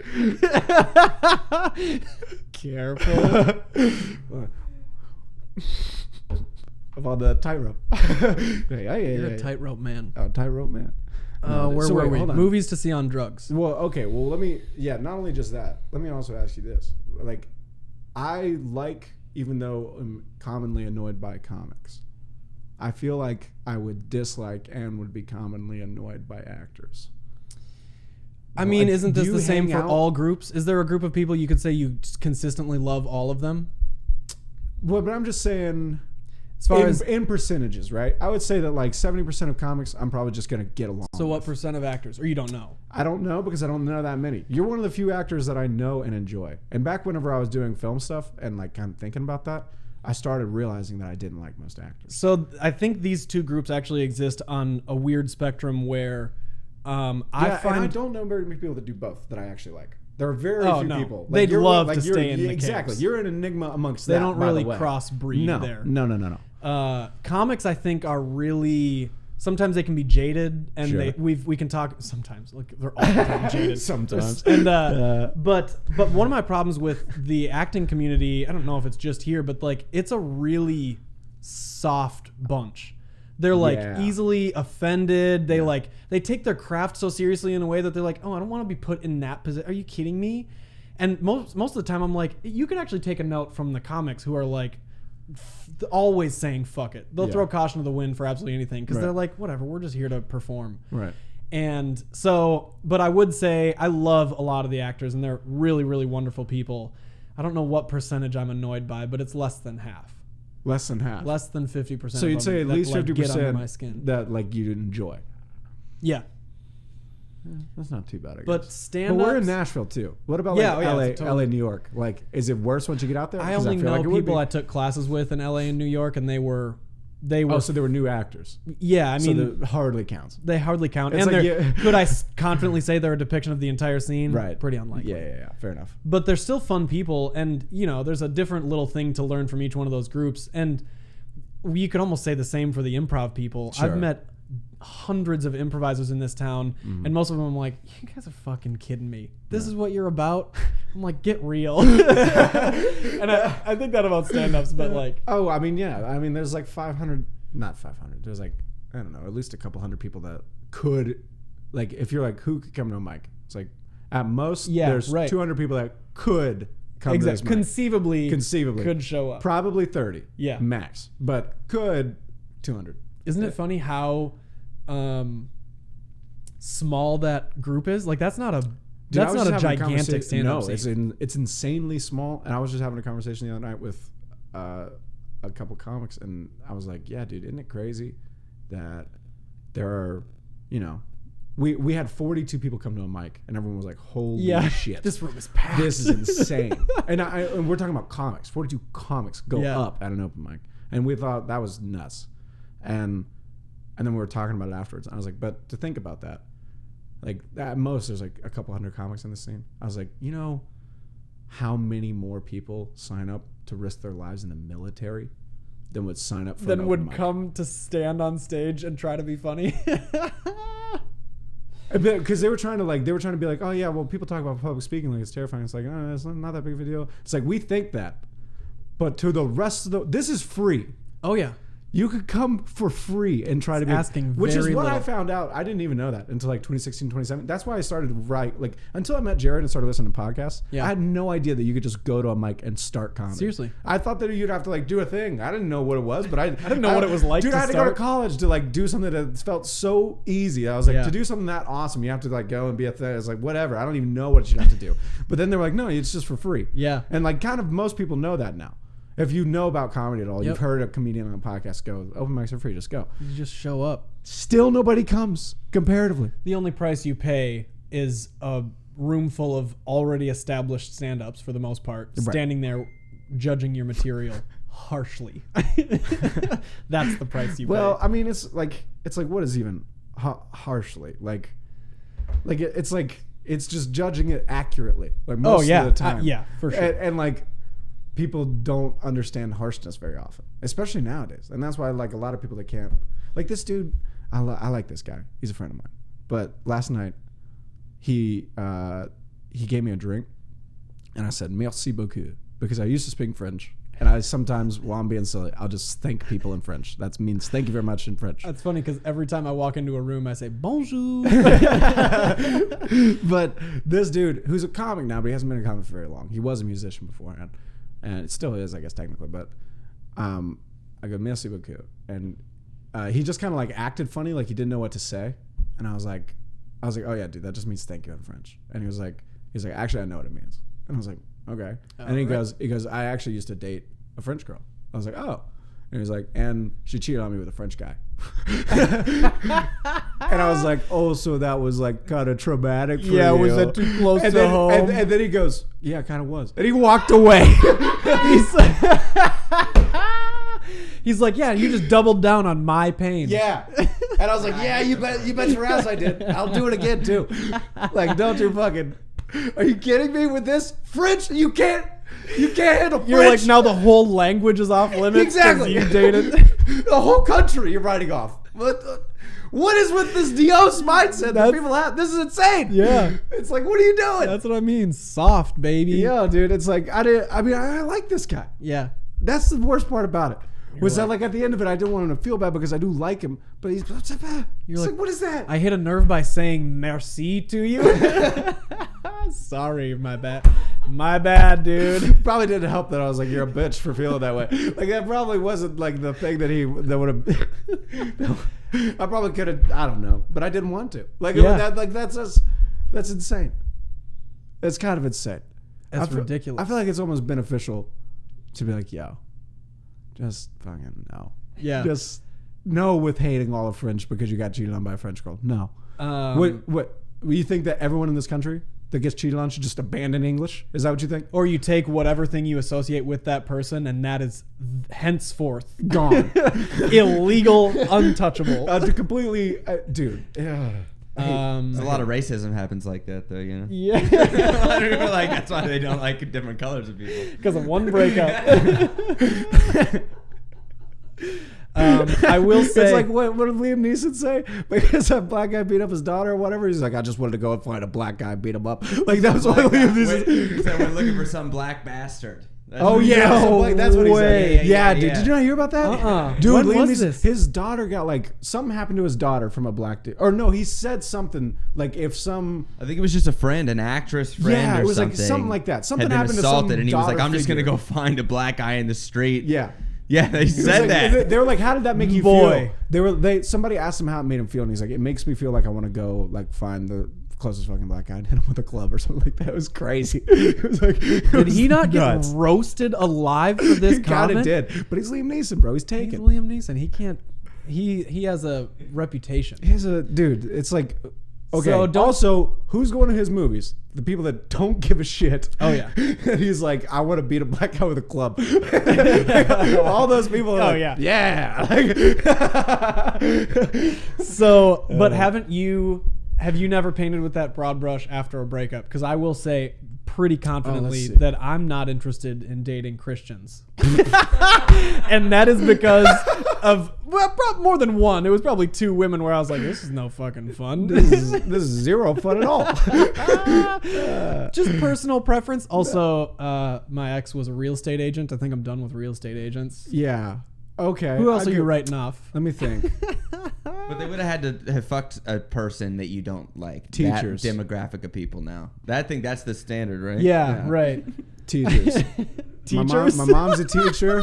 My mom's a teacher, and I dated one teacher, and I actually I really did like her a lot. Like she was she was good, but ever since then I was like, no, like it didn't even end that poorly or anything. It was just one of those things where it's like, I got the best version of what a teacher would be, And I done dealt it. with all the other things around that, and was like, nah, it's not where, like it would have to be insanely perfect for that to happen again. Yeah. It's like the real estate thing. It's like it could, not that it could never, but it's like you'd have to be something special to also still like real estate. I think that's what's so funny is because we have no reason to believe that same thing applies to other teachers You wouldn't or think- real estate agents for that matter. But I'm like, I don't know. People are less I'm pretty dissimilar than what you would imagine. Like there are like people are. It's like, dude, I just met what's his name? What's that guy's name? Drew Morgan. Drew Morgan. I was hanging out with Drew Morgan. I just met him, and we were talking about people in the comedy scene, and we were just in a conversation. And he goes, "This guy's like this, and this guy's like this, and this guy's like this," and we were like, "Yeah." And it's like, yeah, because he's been doing comedy for a decade. He's been in 3 different scenes. He's like, Yeah. I know all the different iterations of these types of people. Yeah. It's like, because they're not that different. They're not that different. And they aren't. Like, Yeah. that's what I mean is like even like an actor or a comic is like, there's a lot of things, like 80% of things you're going to be kind of there. You got your 20% to be different about, but we're doing this. So But, like- 80%, what is it? You like doing comedy? Like that's Yeah. your whole vibe? Is that what it is? Like, it's like, of course it is. Like, yes, Oh, dude. man. It's like, you love being creative, don't you? That's most of it, you know? like, it's not inaccurate to say, I know this about this group, so I'm going to assume the rest are this way. It's not completely inaccurate. Now, you're definitely going to find some things, and there's going to be little differences or whatever, and that's mostly fine. the rule and not the exception. Yeah, it's funny. mostly. One of my first, well, in fact, it was my first stand-up set ever. I told this joke about a breakup, and then when I was about to run out of time, the premise I was going to move into was how we don't like to say it, but some stereotypes are accurate. And immediately met with boos. They were like, hey, guess what? This is hack material. And we don't want to hear some other guy say whatever you name it stereotype. Right. And so then I was like, yeah, you guys are right. And I needed those boos to learn that lesson. And dude, sometimes you got to get booed. But if you're going to do material like that, where Right. you're like, hey, this is the premise that you've heard before, Right. you got to be a little bit more inventive. Well, it's like you have to like take a take. Like it's not the whole thing. Like you hear people and they're like, all of like feminism. It's like, what? Yeah. Talk about this girl that was a Yeah, feminist. exactly. Make it small. Make it a fight you can Keep win. it small. Make it a fight you can win, man. What are you gonna do? You're gonna take on all the feminists All right now. feminists? I have a joke right now that's been like 2 times that I've told it back to back. It's been pissing off girls. Yeah. And it's about, but it's so fun because it's about peeing into cups. I say that girls can't pee into cups, and then these girls get upset, and then I go, hey, you're making a deal about being able to pee into a cup publicly at a comedy show. So it's like, what are you doing? You know what I'm saying? What, You want to die on this hill? exactly. And it seems insane. And that both of them have come up to me afterwards and been like, I'm sorry. Because, Wow. Exactly. It's because it's in, that's what I'm saying. It's not the people. They're not evil people. It's in the fucking zeitgeist right now to like be like that. Yeah, of And course. it's like they don't even know why. It's just like they think they're supposed to. It's like we knew all these like Christian people growing up that would like start weird conversations out of nowhere because they're trying to save somebody's soul. Oh, yeah. And it's that. It's the same It is thing. the same- it's the evangelizing. It's evangelizing. It's literally the exact same shit, dude. It's the same shit. It's no different. Like it's so the exact shit because I remember seeing it and interacting with it. It's just different words. Yeah. It's the same thing. I'm watching it. It's the exact same shit. Yep. It's shit that you barely believe in. You're trying to affirm in yourself, so you're trying to make it happen for other people. Yeah. It's like it's all of that. You're like, I believe this so deeply that I'm going to invest time into flipping you. Yes. And make sure you agree with me and we Right. align on all these yeah, things. not that I'm insecure about that and I need other people Yeah. to believe it too. No. I believe it really hard. I really believe. Fuck Yeah. off, dude. Don't you feel like that's with all the tides of PC culture, Right. which these tides are moving strongly. Sure. I wonder if that's, not to mix metaphors, if that pendulum is going to kind of go the other direction. We can open up because I think stand-ups give have it a always couple been years. this area where you can say whatever the fuck you want. Exactly. And I think we're getting back to that. And guys like Chappelle Yeah. is helping. And Rogan, obviously. Yeah. And it's like And Louis C.K., who just did his yeah. weekend at Zany's. Just did a weekend as Were you on sound for that? How were his sets? Really, I mean, he's good. It's not like anything crazy, but Yeah. he was funny. He had everything was good and funny. And the last show he brought out a notebook. He was only doing 45 minutes. Like right on one show he did. I run the timer and I have to give him the light. He hit 45 minutes with like 4 zeros and said goodnight as it hit the 4 zeros. What? I was like, this guy's fucking Tiger Woods. He Dude, just hit oh all my in one. God, I was like, what the dude. fuck is wrong That with is this guy's crazy. amazing. Yeah, it was That's crazy. so insane. Yeah, and then the last never show see that. Yeah, That's I know. impossible. Yeah, it's crazy. It's like it literally is impossible. Yeah. Yeah. To like have wrapped And up it's a not like joke, he's looking think at this about clock. it. No, It's and not then like he was like, he's, all right, thank it's you, just good in night. him. It's his clock internally. Seriously. And then the last show he tried to do a whole hour, and he did like so he had brought out a notebook. He was wearing glasses, and he was like trying out new jokes, and it was good. I mean, Yeah. it wasn't like it's just good to see him. Yeah, it's right. Good to see. And I do think he's one of those examples where we kind of, even with his falling out, we were like, if he's going to keep doing comedy, he gets to keep saying what the fuck he wants. Yeah, Because and- he already developed that. And not only that, it's like he can still business-wise do that, which is what generally, like people don't realize that that's what stopped people before from doing it. Yeah. It wasn't that they didn't want to. It was that they would make it to where you would like go broke if you did. Yeah. They don't have that anymore, baby. We're out here with the internet. It's like, dude, this guy Louis was like, oh yeah, whatever. I bet he almost regrets he even apologized. I bet you more than anything he regrets that he apologized. Because if he would have just stuck to it and been like, fuck off for 4 months, Oh, yeah. people would have forgotten, and then he'd have been like, yeah, you remember that bullshit with these girls? Or like whatever. Like he could have had his defensive take on it. Like, Yeah. I think he bent to it, maybe because he probably was actually being a dick. Yeah. But he probably wouldn't have actually had to, not for his fans, for his career. Well, and what's so fucking funny about his example of being canceled is that he and Anise were not in dissimilar territory where they kind of blur the area of like, do we full on cancel people? They are out of the fucking Right. lexicon. They're Woody Allen style. Don't even work with them again or you're the asshole. Right. Or all the PC people who never say anything offensive. All of a sudden there's Anise and Louis who are like, I mean, we barely abused any power, if any, but also we're trying to have sex like literally anybody else in the world. Yeah. Well, but also it's like, see, the thing with Hollywood is, and this is why cancel culture is so fucked up, right? Because that's not how the world works. Like, oh yeah. Like the world doesn't operate that way. Yeah. And in Hollywood, they believe that is like a realistic possibility because there's one industry to them. Yep. So because there's one industry, if you're not in that industry, you just don't exist. Exactly. You're gone. So if you want to know what these people think about everyone, that's how they think about them. It's like you're in this thing or you don't exist, and you're not relevant. Like that's like the phrase. Yep. So it's like, yeah, but now you're about to not exist. In about 5 years, everyone's going to see all three of your bullshit and all three of your suits. Yep. And you're going to be gone. It's like people were saying about Comedy Central 5 years ago. They're on YouTube, bro. Yeah. The biggest shit is on YouTube. It's like, what is going on? Of course. It's like, and people, I remember, like, I learned about Bitcoin in 2012. And we were like, oh, yeah, this is obviously going to be the future currency. It's been a decade. Oh, yeah. And people are still barely getting it. Yep. That this is all going to change. It's like, it's very, very weird. Like, I get why in the past, like, people that were probably pretty liberal, very open people, moving forward people, were probably so annoyed. I can get it, because even before now, things moved so slow. So slow. Terribly slow. Like, things now are moving pretty fast as far as, like, human capability of movement is going. Yeah. And that's, like, nice for us because we get to watch it all. I'm like, we'll see more change in our lifetimes than has happened in the last 400 years. Like, it's insane. We're gonna on go to the Mars. ride. We're about to go to Mars. Like, we're on a things are ride that's crazy. going to take some hairy turns. Hairy next, turns. I mean, just the next handful of years. Yeah. Talk about, we're supposed to be able to transcend. My fucking personality is going to be saved onto a computer in 30 years. Yeah. I will have a robot body. I will be fucking... It's going to be weird. I will be eternal. It's going to be weird. And this It's is very strange, a pretty man. near future.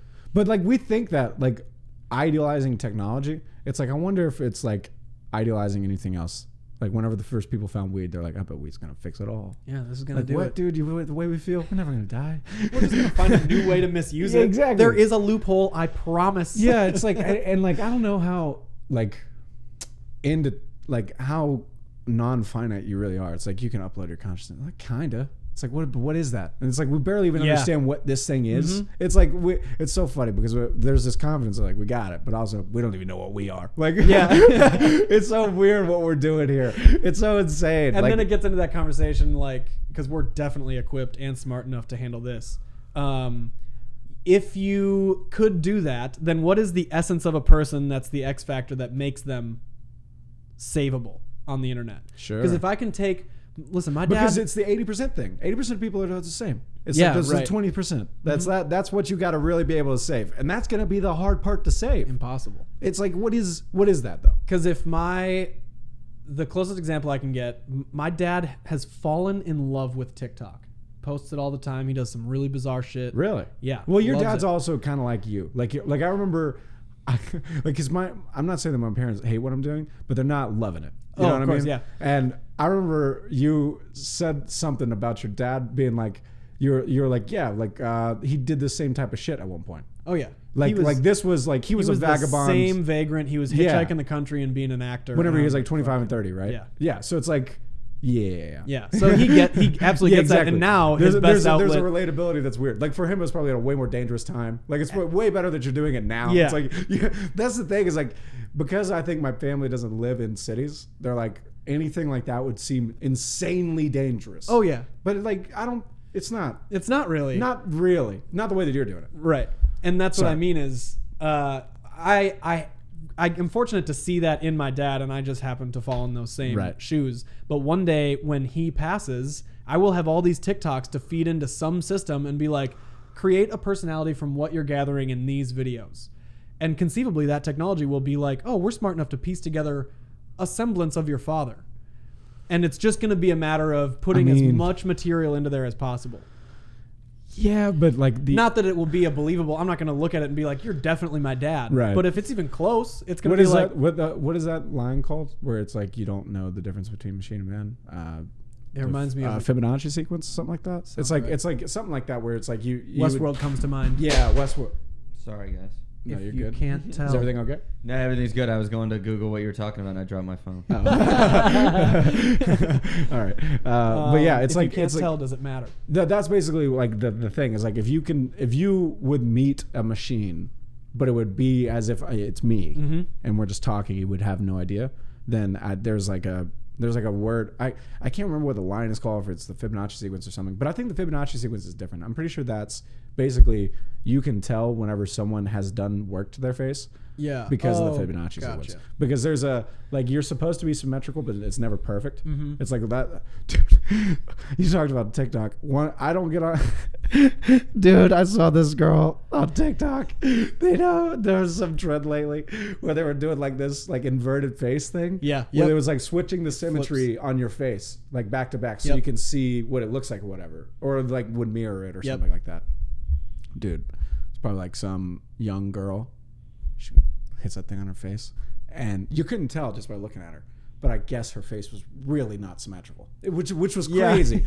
Like sometimes, like I've never seen it hit like that, Yeah. but like this girl was not a bad look. She just looked like a young girl. She just Yeah. looked like a normal young But girl. then you flip it. and then you flipped it, and it would just went like dunk. And then, dude, you just see her go dunk, and then she just goes, ah! And she just starts crying, dude. This is why we need these tools. Dude, Really humble. I was like, us.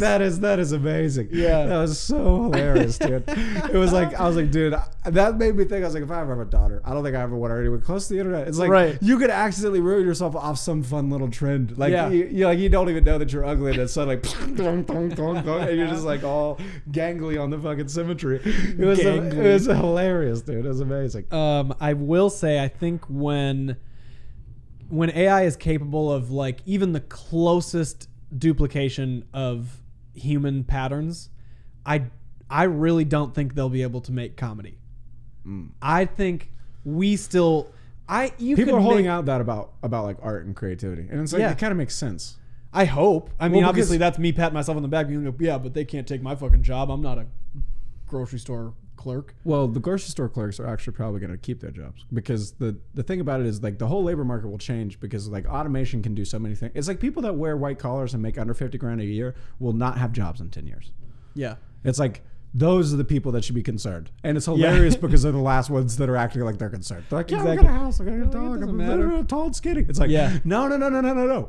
Like in 20 years, if this goes the way this goes, most things are automated, and the most valuable things are new things, probably creative things. Yeah. So like art will have an uptick. It's like after every depression. It's like we just went through a recession. We just had a pandemic. What happened after that great spread? Art goes up. Oh, yeah. Because everything goes down in value. So then the thing that holds value is new creativity. Yep. And that will always be the thing that holds new is value. some interesting perspective and Right. somebody spinning it a new way. Exactly. And whether that's like literal art or however that manifests, but Yeah. like it'll always be something along those lines. So I think that we're in a fine place. And I think that people that are very comfortable right now are going to find out in the next few years that they probably could have been spending this time, like so many people's perspective changed during COVID about like their work-life balance and like what that meant and what you can do with your life. It's like suddenly people were like, hold on. Like they started to look at us and go, oh, you're kind of right with the lifestyle thing. Yeah. But this is where I'm concerned. I think that COVID has decreased the attraction level of the lifestyle of artists, because it's upped everybody else's lifestyle significantly so long that they've been able to maintain health in a job. Yeah. Like if you just got sent home to work from home for the last year, a lot of those people are stoked. Yeah. Are stoked, bro. And they just got to stay at home and work for a year, and they went, wait, I have so much time. I have like hobbies. I have a man. whole life now. Yeah. And it's like, if you could do that and you're managing your whole work thing from your place, and you barely have to go in, you can do all that. It's Yep. like that becomes way more of an attractive option for that- people coming out of That's the school. most and stuff. tantalizing path you could possibly Exactly. have. There's something. It's almost like the right. Like I think we accidentally found, which is how most things happen. It's like we're not even that genius. It's like people are just going to do stuff and then you go, no, that's actually the best. Yeah, I like that. I think it's I can get into that. Exactly. That's all that this has been. Yeah. It's like we fell into that, and then everyone went like, that's why no one got mad that we were in a fucking lockdown for a year. Right. You're still going to send me money, and I'm still going to get to keep my job, move forward in my career. Sounds like a bum rap for me. Yeah, it's like oh no, like yeah, if you're in India this sucks, but for the people in California this has been great. Like, Yeah. like for certain people, you know what I'm saying? Like Yeah. the 1099s that live in LA County, screw you. But outside Yeah. of that, But yeah, it's true, and I wonder too if because I was poking fun at my friends who they take the same college degree that I had and they started working for some corporate job where they used to be in office I started at Best Buy. I bailed on that job and a couple friends stayed there. And then they moved into Target Corp. So they're still sitting at a computer and they're working, the corporate ladder. Right. And I was like, oh, that's great. I'm glad you're making that money, but I want to go do this arts thing that just looks like way more fun to me. Right. COVID hits. My work is taken completely off the table. It's gone. 0 auditions, 0 shows, Right. no place to. I mean, you could sit in your home and practice You're your actually shit. homeless. Yeah, oh yeah, super homeless. You became for real homeless. Fucking living off the land. And during that time, my arts path looks pretty fucking stupid. Yeah, exactly. Because it's like, congrats, I'm investing 6 in months that. of COVID was like, oh, you're an idiot. Like, Yeah. I think that's what made everybody depressed. Like every comic I know, like during that first part of COVID was really, really hard. And like most creative types probably. Yeah. Because that was the time frame where you're like, oh, this might all go away and we might go into a war or like our fucking society might crumble. And I have done 0 things to prepare for that. It's like, well, I fucked up on the timing, I guess. Like, Exactly. if this would have happened in 20 years, maybe I had a life. But, well, unfortunate for me. That's too bad, I guess. I guess we just got to go. Yeah. Lights are going out. So it's like, I don't know. There was a lot of that. Yeah, and so many of those people, then they got to wave a finger in my face too, because their job turned from showing up in office and faking 8 hours worth of work, because for most of those desk jobs you won't really have that laborious of a time. Right. So then they get to take their work home, and the 3 hours that they actually do work, they do, and they're off getting paid their 40 for fucking diddly squat. Right. And I'm looking over here like, yep, just waiting for my auditions to come back, and I swear I'll be off to the races on this whole arts career thing. I swear it's coming back. It's coming back, baby. Yeah, and then I can't turn around and be like, how's that? Can I get back in on that Target job? That'd be really great if you could get me in on the money. It would be really stellar to just, No, I don't know, man. Like, I think that's kind of the world, though. Like, I think it felt so... That was part of the reason, I guess, I originally ran towards the arts, because like the lifestyle, like I remember just like sometime in college, because I started as a business student, I was gonna be an accountant, and I just remember thinking, I was like, oh wait, this will never end if I do this. I was like, it's not like I come here and then I finish and then I just don't do this anymore. Yeah, I like that's kind of, I don't know why. You know what I'm saying? Like I was like in my if brain, I get educated in I didn't this, really want to go to college that much. I just wanted to get out of like where I was from. I just wanted to kind of see the world a little bit, and Nashville was a good option. So have that's you why ever I came heard here. the phrase "be careful what you get good at"? Yeah, That's that. yeah, exactly. If you're getting good at accounting, guess what? You're gonna be an That's accountant. what you're fucking doing. Yeah. Because you're not gonna be. Yeah. So I was doing that, and then at some point I was just like, dude, I don't know why I thought that going into college that I wouldn't. I don't know. I thought I'd change. Like, I guess that's like, I always assumed that I'd change from like what my mindset was. I was like, yeah, I'll just kind of grow up or whatever. Yeah. No. Nope. Not so much. Nope. It's unfortunate, but no. Yeah. And I still, because I went to school for marketing and entrepreneurship. And then when people ask me about it now, I'm like, there's probably some version of entrepreneurship that I'm applying to my pursuit of the arts. Sure. Because I am my own boss. Exactly. So in some way I'm building a business with me as the centerpiece. Right. But like, I'm not utilizing. There's no terminology. I didn't draw from any glossary there that's really useful now. I couldn't believe even still there while I was doing all that. I was like, people actually care. No, they don't. They don't care about that either. You're like just skating by. It was the most insane thing, just being like, oh yeah, dude, nobody cares about. No. Like, nobody cares. Nobody cares. Nobody cares. And then the vast majority are going to fall into some line of work that you might be able to use that education for. But like, even the job I took out of college, I was combing Best Buy's website for spelling errors and pricing mistakes. Did I need 4 years of a fucking liberal arts degree for that? No, I could have done that in junior high. But like, people that were 50 that were hiring people who didn't know how to use computers themselves were like, oh, you need to go to college. You have to shit learn out. this. You see this computer? Yeah. You see this computer? That's crazy shit. This computer. We need educated, smart ass folks. We need some college graduates to operate this. If you keyboard. ain't What's smart, a you ain't keyboard? working this fucking computer. If you ain't smart, you ain't getting this. You need fucking God's gift to work this fucking thing. I tell you what. Like that's who was hiring people, so they didn't know that. Like, no, you fucking idiot, you just sort. Like that's it. Like if you know how to use Excel, you could do anything that you want to do. Anything. Like if you learn Excel, which takes 2 weeks. If Yeah. you take 2 weeks. Well, if you can already type, like if you can be on a computer and then you can just learn Excel, you can do 85% of like fucking office jobs. Yeah. If you actually just had a deep knowledge of Excel, and that was it. Like if you spent 6 months just being like, I'm gonna be. I don't even know what you could do for 6 months on Excel. Yeah. That's like learning. But like, imagine if you did gotten it all in the Imagine first few if days. you knew like literally everything about that program, and then you went to anywhere. It's like you could go from there, and you could build out literally everything.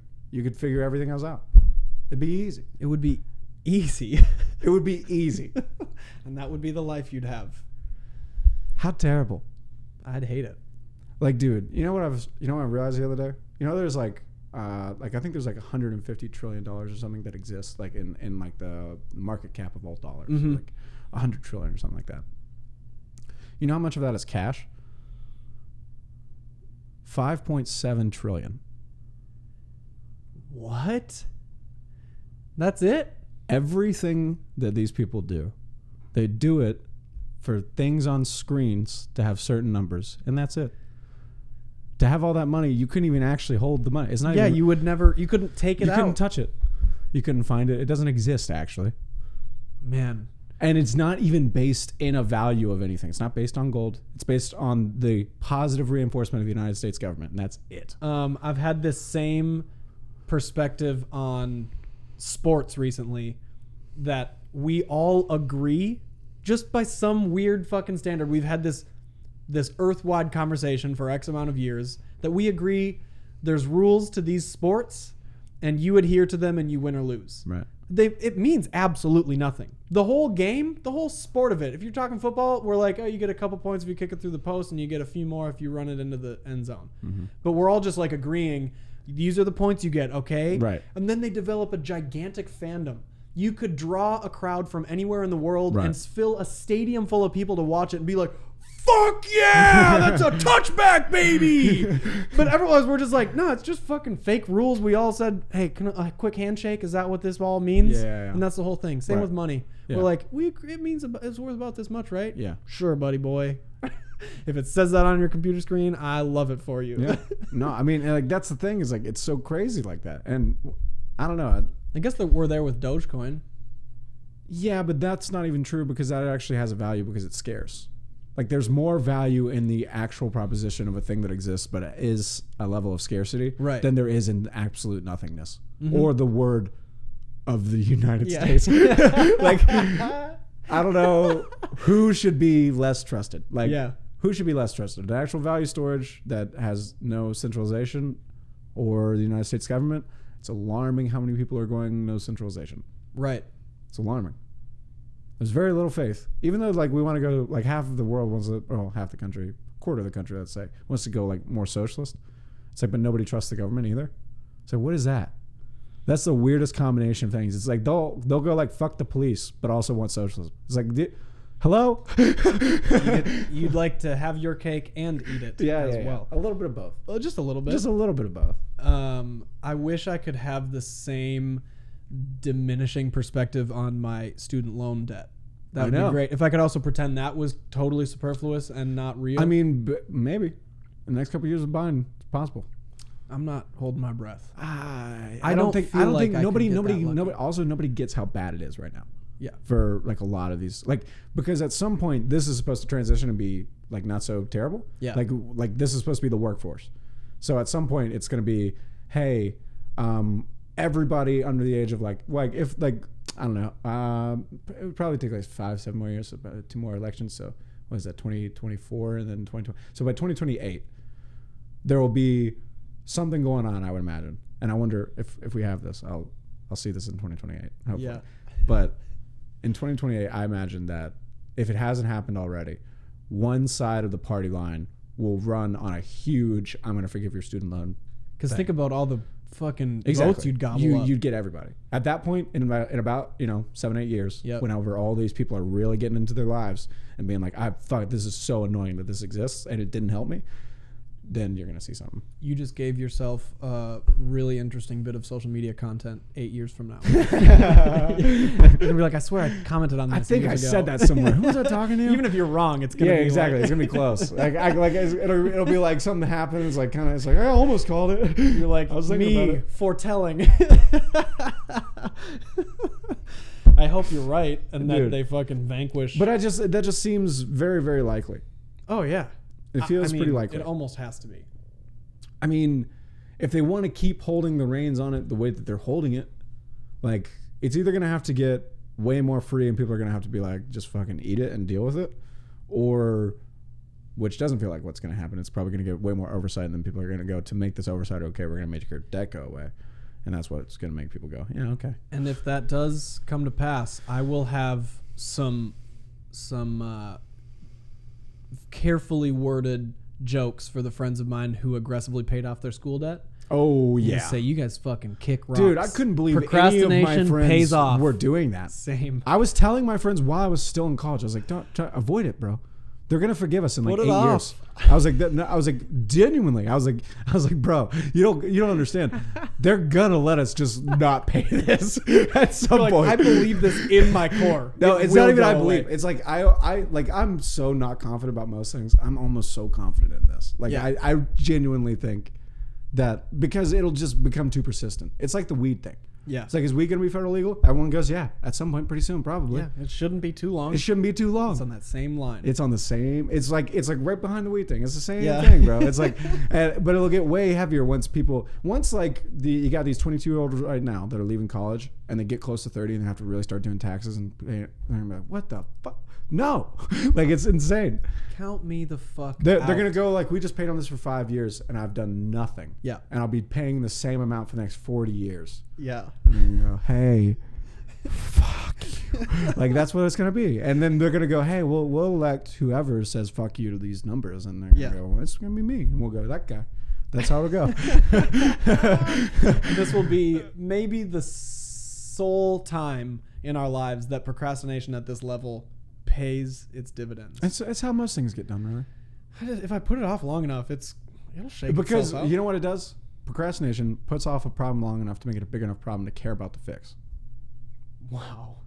What perspective. Like, I'm talking about on a national level. Like, on a personal level, that's terrible. Yeah. But on a national level, you can't convince everybody of everything. A problem just has to get bad before you fix it. That's just how, like, countries work. Like global warming. Yeah, exactly. Like, countries don't fix problems until they're really problems. Oh, yeah. So if you want them to fix something, just make it worse. Just blow it up. It's like policing's bad, so we're gonna blow everything up and then make cops really mad. It's like, it's working. What? Like, that's crazy. It's working. It's really just like make a big enough narrative stink about it that everybody's like, okay, it's got the attention. I guess we'll fucking do something about it. Yeah, exactly. Well, yeah, our cops shouldn't have been assholes for so long, but like we'll get to it now. Yeah. That we're all on the same page. Yeah.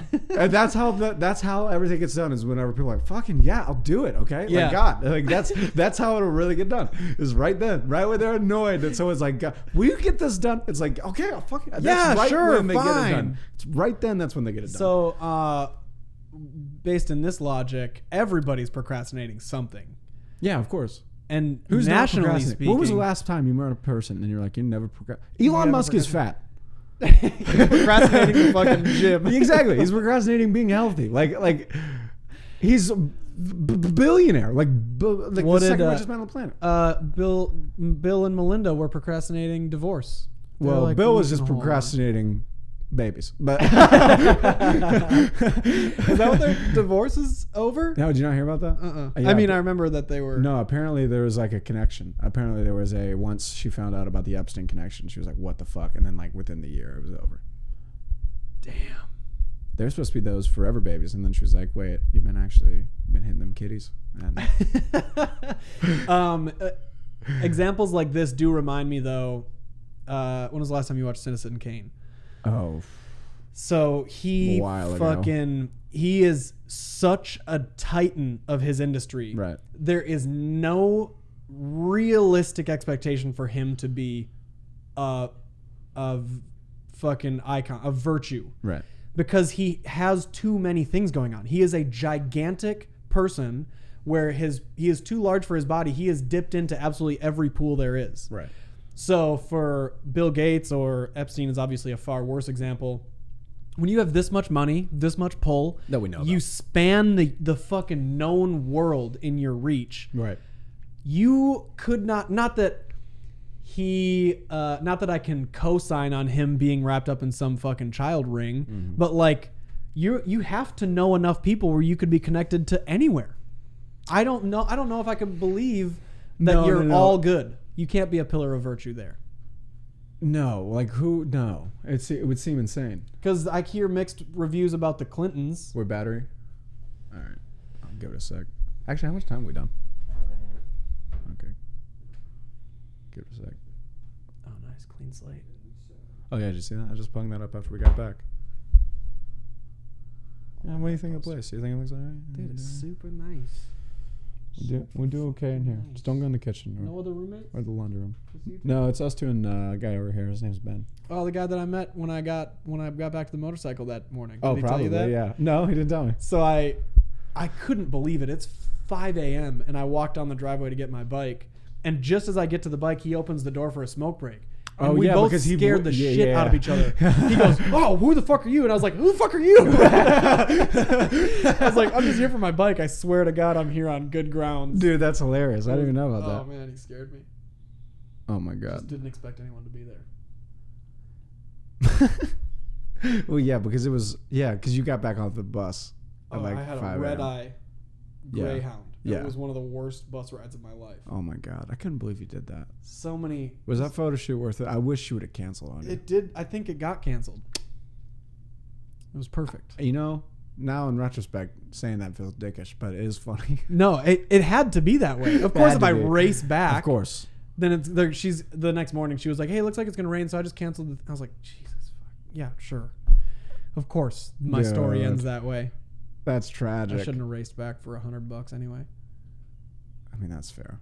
Yeah, I mean, like, and but I mean, also, like, well, we weren't doing much more that night. It was like, No, whenever right. I left you, I was like, I don't know what else I would have done. I hadn't seen my buddy I was staying with yet. I was like, I kind of want to go over to his place. Like, I just watched this whole movie. I did the whole thing. I felt tapped, to be honest, watching that whole movie.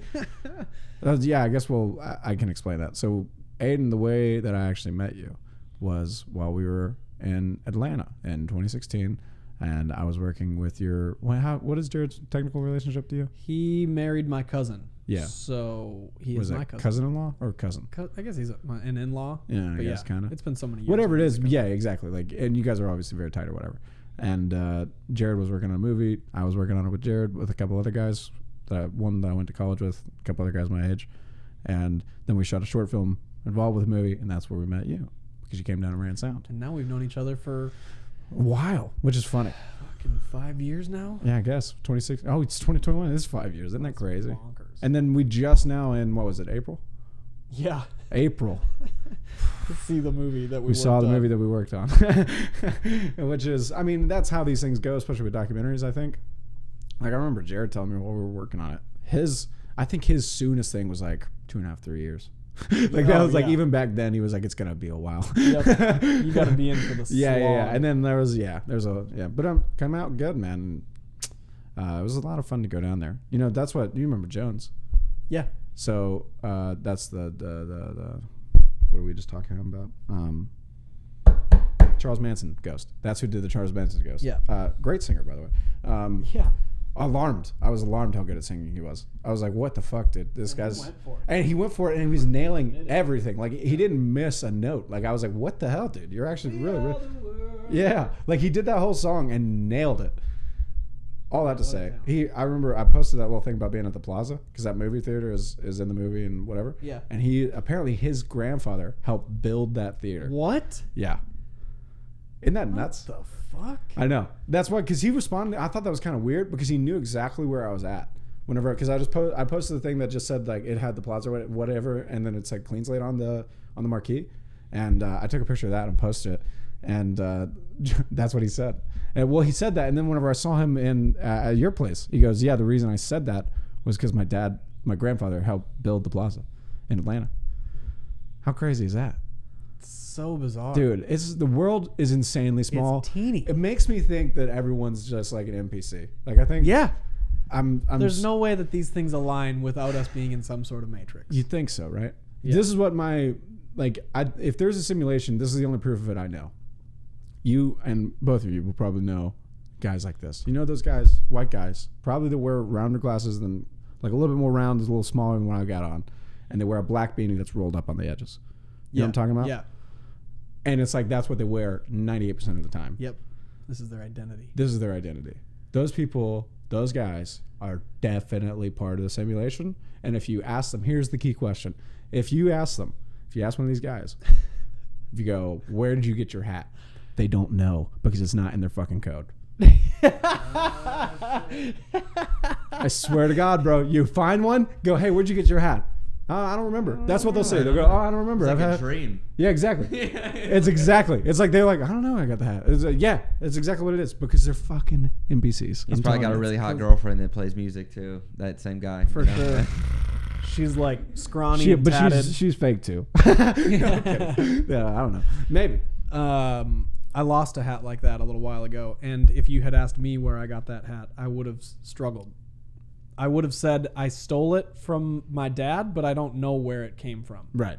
So but maybe, they wouldn't even say that. They just go, okay. So I'm not an NPC. No, probably not. Well, plus you have the no, it's different. You know the guy I'm talking about. For a second there, I thought I was living You a got lie. rings on, bro. Come on. I took the blue pill. You got rings on. That's how you know I'm outside the simulation, baby. Fucking NPCs don't wear rings or calculator watches. NPCs don't work really hard to be homeless. Okay. No, You're they'll take the working fucking homeless easy guy life I've ever known. And they're like, give me a fucking house. I'm an NPC. I don't have to pay for shit. My money comes out of nowhere. Exactly. That's true.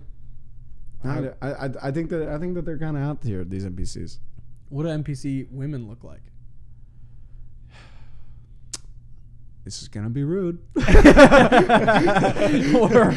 on a slippery slope here. I'll tell you exactly what they look like.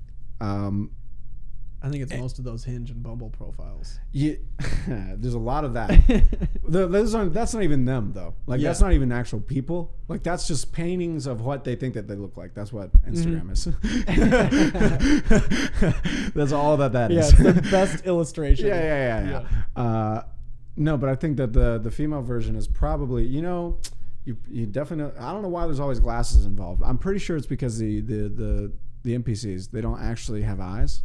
So like there's like they're not really human, right? So whatever these glasses are that they have, and this is proof I can take mine off, but that whatever glasses they have, I'm pretty sure that it like sees for them, right? Because it's with the girls, it's the glasses, generally round too, but that's just the theme right now. So like there was a time when NPCs were doing like the block squares, like the accountant guys were just block squares, and it's like you know those guys, those are NPCs. Of course, it's an NPC. But this generation of it, especially with girls, small girl, can't be fatter ones. Unfortunately, they're here. They're just sad, Yeah. So there's no fat NPCs. No. NPCs. Why would they eat that much? If you're that they're fat, on a fucking I think that's a good test. Get fat. If you can get fat, you're not an NPC. Yeah. If you can't get fat, might be an NPC. Yeah. Congrats, people with fat. Yeah, exactly. You're actually living your life. You're doing the thing. Well, because what NPC would choose to do that? Like that would be insane to be a whole ass NPC just to eat and get fat. Not a good reflection. No. It wouldn't be exactly. So that's like that's people. So it's not fat girls. It's these little tiny girls, and it's like you look at them and it just looks like they have makeup on, but like someone else that was autistic put it on for them. Like it's on their face, but it's like they don't realize that it's even on their face. It's like weird. There's some sort of distance, and they're always kind of looking down. These girls. They're like this, they're small, they're trying to be inside. They're like, don't pay attention to me. I'm not really here. They're like, I am forgettable. Yeah, exactly. They're putting that whole thing off. They're trying to blend in. trying to be all right there. Just like fucking just make it to where like as they're sending they're just I don't know, man. I think that they're just recording shit. They're like trying to understand people. They're always white. I don't know why. At least in this country, I think all NPCs are white most of the time. I'm trying to decide if that's racially loaded or not. You need to check Twitter. If we say all NPCs are white, just hypothetically, okay? what would you guys say? Would this be an issue? Don't you wish you could ask Twitter like that? Like, I just want to send it out there. I don't know. I'm not trying to piss you off. Yeah, is it safe to ask the question? Because so far it feels like even that's off limits, and I'm gonna get fucking. I'm pretty sure I'll hear about it. I think it's probably more insensitive to suggest that there are people of color without a personality. Yeah, oh, that's true. That's true. Like, how dare you suggest a person of color is an NPC? Yeah. They all have identities and they're all real people. Go swing for the top. Yeah, there we go. We're going right for it. See, we're on your team, bitch. Yeah. You didn't think so for a second. Yeah. You were over here. I'm about to clip this. If I take this out of context enoch, these guys are fucking burning. Yeah, dude, I've given up hope on that. I think at some point that just has to happen. It has to. Like it feels like the first time that happens, I'm like, oh look, I made it. Yeah. Like that'll be like the first. I think I'm probably some real shit. Like, if like at that point, I'll be like, oh, maybe I'm like a full-time comedian now. Like that. Yeah. I feel like you have to be to actually for someone to care that much to come after you. It was like Shane Gillis had 24 hours as a real comedian before he was canceled, and that's all he needed. That's it. That's all he needed, bro. Hit the right stride. He hit the right stride right afterwards. He did everything right after it. He was a comedian for a day and got canceled. like no one. I mean, like you could say like somebody. He was from Philly, bro. There's zero comics that have come from Philly in like 20 years. Like nobody cares about Philly, but this dude just makes it on SNL and gets canceled in a day. Now he has a whole ass career. You kidding me? First day I get canceled, I'm like, oh, I made it. Like, so even canceling was a stepping stone for him. Yeah, because you can't cancel the uncancelable. What are you going to do to this guy? Yeah, exactly. He just lost his job. It's like I Somebody- guess that's bad, but at the same time, because you're all talking about it, it's like, who is this guy that's cool enough to get fired? Yeah, for SNL? if he is apparently prominent enough that he makes it into your mouth, and then also cool enough to be like, I'm not gonna make it about you know what I mean? like not all the way. Like it's like oh well, who's that cool guy? Yeah. And now he's like making a sketch show that's better than fucking SNL. When we had that Zany's sketch show, there was one sketch, or I think it was a short, digital short that we made. It was this sketch about domestic violence. So this guy is holding a bat and he's about to hit his wife. And you gave him a bat. Yo, dude, who's getting a bat to beat up their wife? That's how over the top we're crazy. going. That is crazy. And in the snap of a finger, she flips the switch, and she's now wearing the white beater, and she's got the bat. And he ducks out of vision, but she's like swinging at him. Right. So we were about to put this show up, and somebody in the show comes up and says, hey, I don't think we should air this sketch. I think it's going to get taken out of context. Somebody's going to film it. Somebody's going to put it online, and we're going to get canceled. And I was like, but we're making the joke. I was like, for one thing, she's beating him. And we're like, what's the risk here? We're making jokes. Obviously, there's tender subjects. But I was like, I think that's a long about way of saying you can't talk about something. I know. That's all that they're doing. And then they're going, you can't talk about it. I was just willing to risk it. I was like, however it's received, what are we doing if we censor ourselves before it even gets out there? Right. I was like, that's no fucking fun. No. So I was really discouraged because I was like, man, now we can't put it up because you refuse to be a part of it. Mm-hmm. And I was like, I think this is, even if it's not funny, at the very least, that feels like the worst thing that could happen. Is they watch it and they're like, well, it wasn't a funny domestic violence sketch, but I tried. I mean, yeah. But no one would even tell you that, which is insane. It's like, what if you had like an honest guy that like you made a sketch and like no one else was involved with it, like you and one other guy. Mm-hmm. You make a sketch about this domestic violence, whatever. You show it to like the one guy you're gonna like, and he just goes, I don't really like it that much. It's not that funny. You'd be like, ouch, but at least you said that. Yeah, at least we can't talk about. We can't sexual say violence. it. It's insane. It's insane to say it like that. That'd be like, and that's what all people are trying to do. Is like, this is why I always say, don't be nice. It's like that's nice to do what they did to you. Yeah, if they didn't like it. And they didn't think it was funny, they should just kind of stop. Say that. And if it was funny, stop being a bitch. Like those are your two options. This draws back on the spectrum of actors and stand-ups too, because actors have been, and I am so thankful for it, they come out to shows. They're Yeah. easy laughs. Well, that's and LA people. They're so supportive. They're It's just a- like, they're there to watch the show, and they don't give a shit if it's the least funny thing they've ever seen. They're like, oh my God, we're so proud of you for doing it. Yeah, and dude. stand-ups are on this other side where they're like, it better be fucking tight. Yeah. Or I'm not going to giggle or give you this golf clap. It's like all of these actors think that what stand-up is Largo. Yeah. And that's what they think it is. And so they're trying to be supportive. Yep. And it's like, that's very sweet of an energy. But it's almost better. And it's like imagine the like the romance movies from back in the day.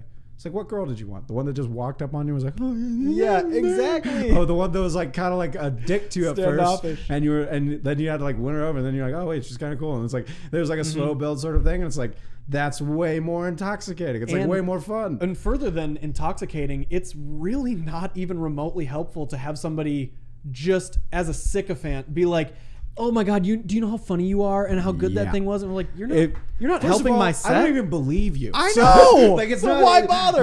You're not gonna change my mind. You don't understand You the think that depths your of beauty- my imposter syndrome. Exactly. Okay? I was like, you think that your beauty Yeah. is going to make me believe in myself? Yeah. That's what you think out of all this. Nice fucking try. I'm not buying it. Not buying it. But on that, the stand-ups are like, and I haven't had enough exposure to really know, so you can comment. But it feels like they're the ones who are like, man, you've got to do something else with this. Uh-huh. And they might not laugh at your stuff, but at least they're giving you constructive notes. They're like, here's a thing. Yeah, it's that way you can better. get better If, at. if, like, I don't care if somebody like I don't really care if stand-ups laugh at me.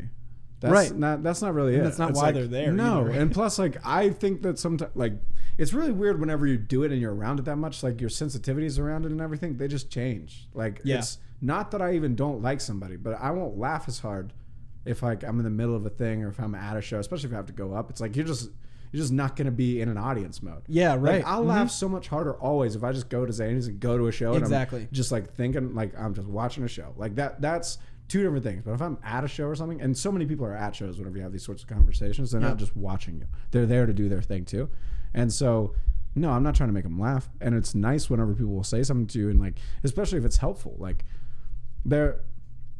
there's no one way. Like, nobody's doing it the same way. What we're doing. Like, 0 people are doing it the same way. And if they are doing it the same way, they're not really working.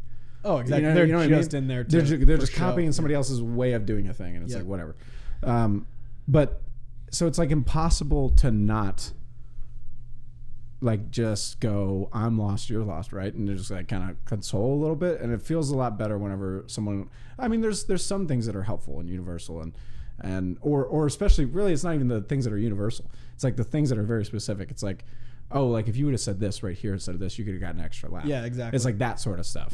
And it's fun to both receive and give that. It's both. It's like, that's super fun. It's like, I told this dude the other day, he does like a million one-liners. He can write all these jokes.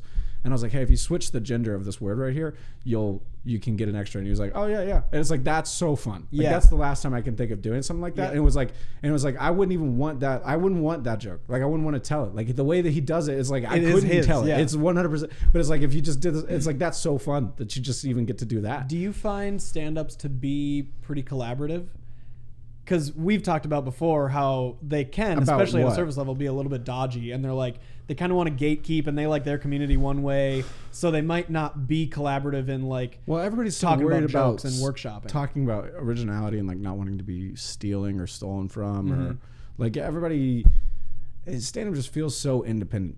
It feels so like it just has to be so much you that to collaborate. If it's for onstage stuff, it's like if it's for like making a show, like to like put on a show, there's collaboration in that. There's a lot of that, like a lot of producing, a lot of not on the stage stuff. People collaborate with, and that's kind of like the difference. It's like it seems like a lot of other people, like they want to collaborate in the art, and comics don't really want to do that. They want to collaborate in the business. Yeah, right. Of course, that makes sense. And it's like that's the only place for us really to collaborate. It's like we talk because we like each other. If we don't have to. Like you wouldn't have to. Yep. Like that's the crazy thing. Like you could be as lone wolf in this whole shit as you want it to be. Yep. Even though that wouldn't probably be overly beneficial, you could technically do that, especially now with like the internet and everything. Like you literally need 0 people. Yep. So anyone that you talk to and hang out with is generally just like a plus. It's like an add-on. And it's like For our next show, we have Chance Willie for Right. our comedian, and after his set, he'll sit down for an interview like any late night talk show. Right. And so we wanted to get a little bit weird with his interview, and we'll take some pretty big swings with what happens in his interview, and hopefully it devolves in a way that's really funny for the audience. Right. But I was worried heading into it because we hadn't done that with a stand-up yet, and the stand-ups that I know kind of like to stay in their lane, and they're not. No, really an interview thing they can do. That's so I think a gray if area. if you're talking about like writing and working on the craft of stand-up, any stand-up probably worth their salt is most of the time we're gonna be like fuck off unless it's a note, unless it's like a tag or a note or a little switch. But if you're talking about like come do this thing and then are you gonna be able to talk to me and like be funny afterwards? Yeah, for sure. Yeah, 100%. But that's just a difference in the nature of the art form. Because you are developing your material, and Sure. somebody else's role in that is negligible or non-existent. Right, because basically. what are they gonna fucking do? It's your Exactly, set and exactly. your writing.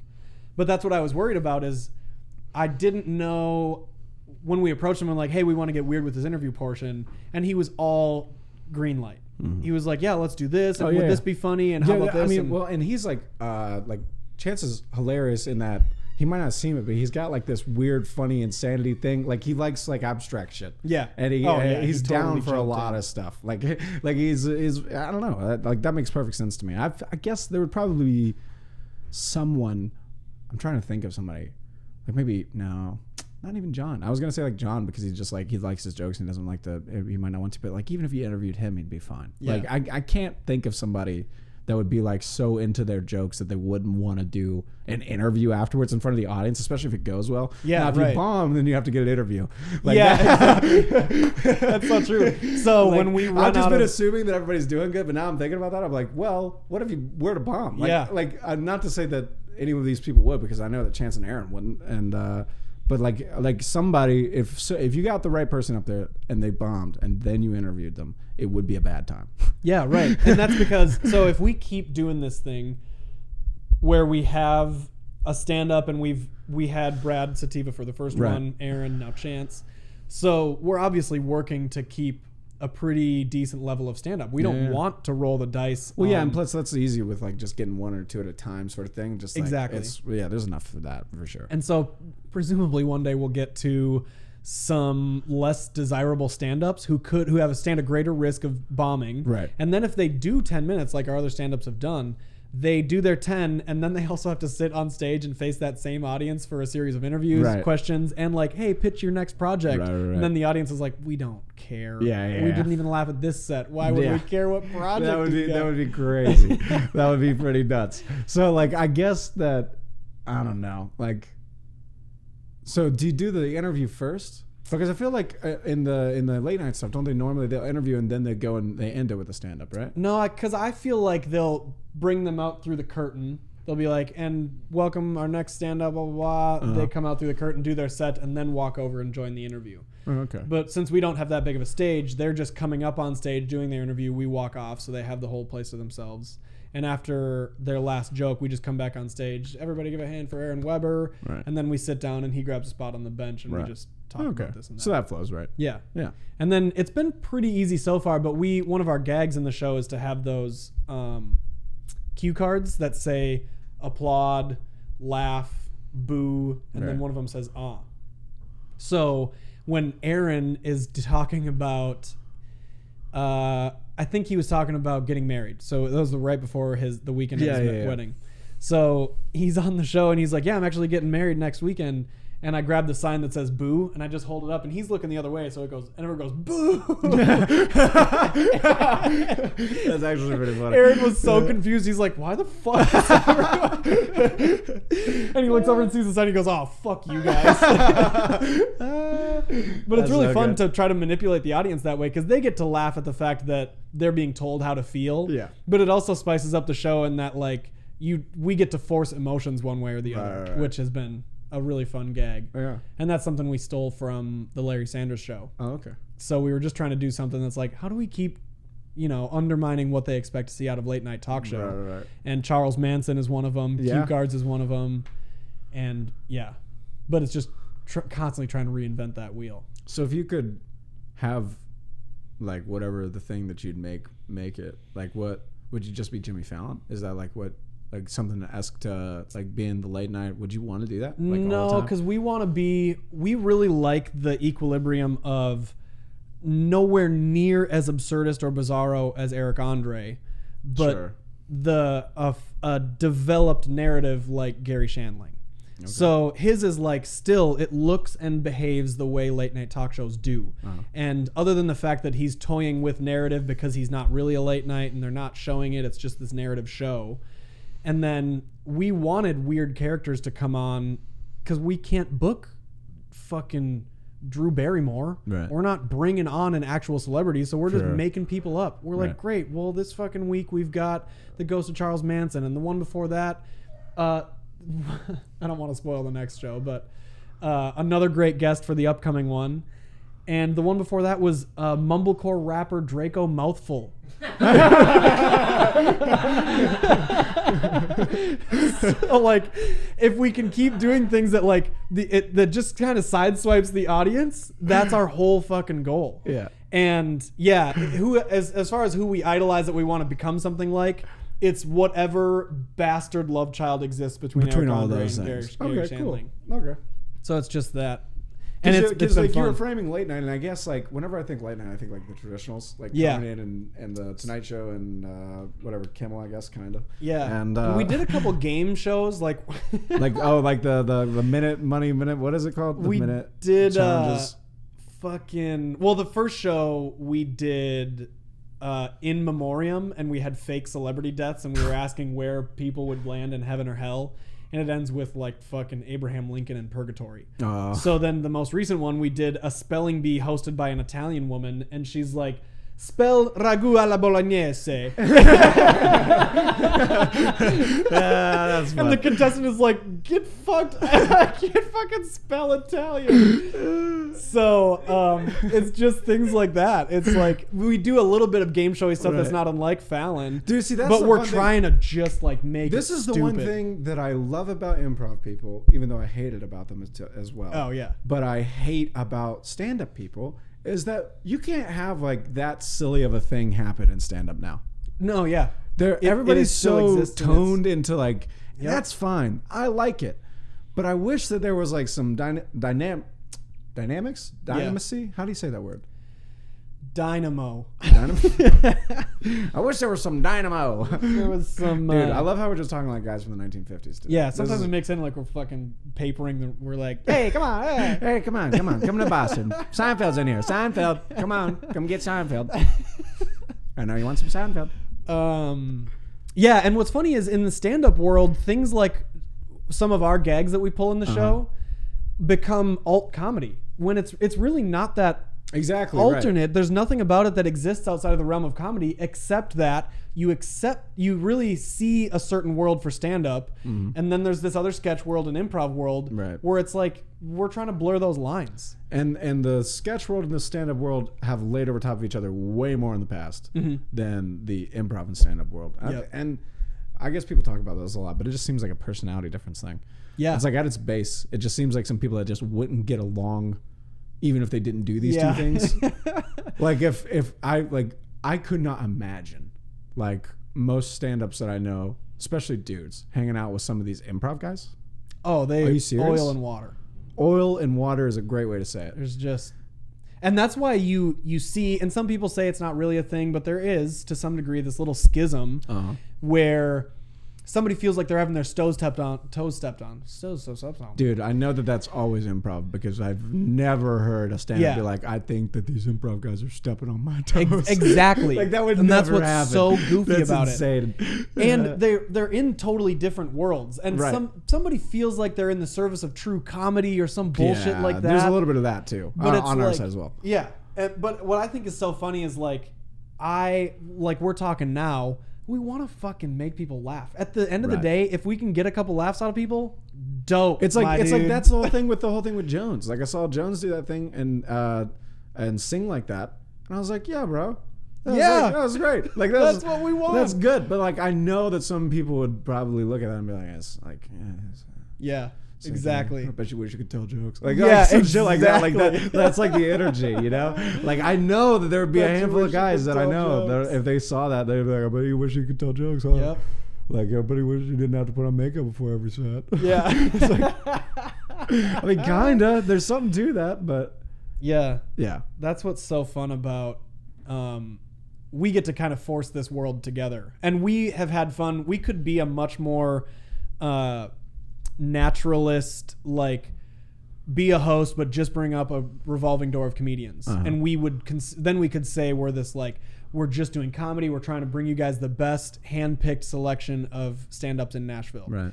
But we also want to service. I know actors who bring great characters to the table. Fucking Draco Mouthful, even as bizarre as it was, people laughed their ass off at Right. him forcing a banana down his throat and then trying to rap over some stupid Harry Potter beat. Yeah. And See, because if you're willing to do that and you know and you've practiced and you're willing to practice to do that, it can be funny. Yeah. But zero stand-ups would be like, I'm going to eat a banana and put on a Draco suit. Exactly. And then go try this bit at a mic. Like, that Exactly. seems insane. You know what I mean?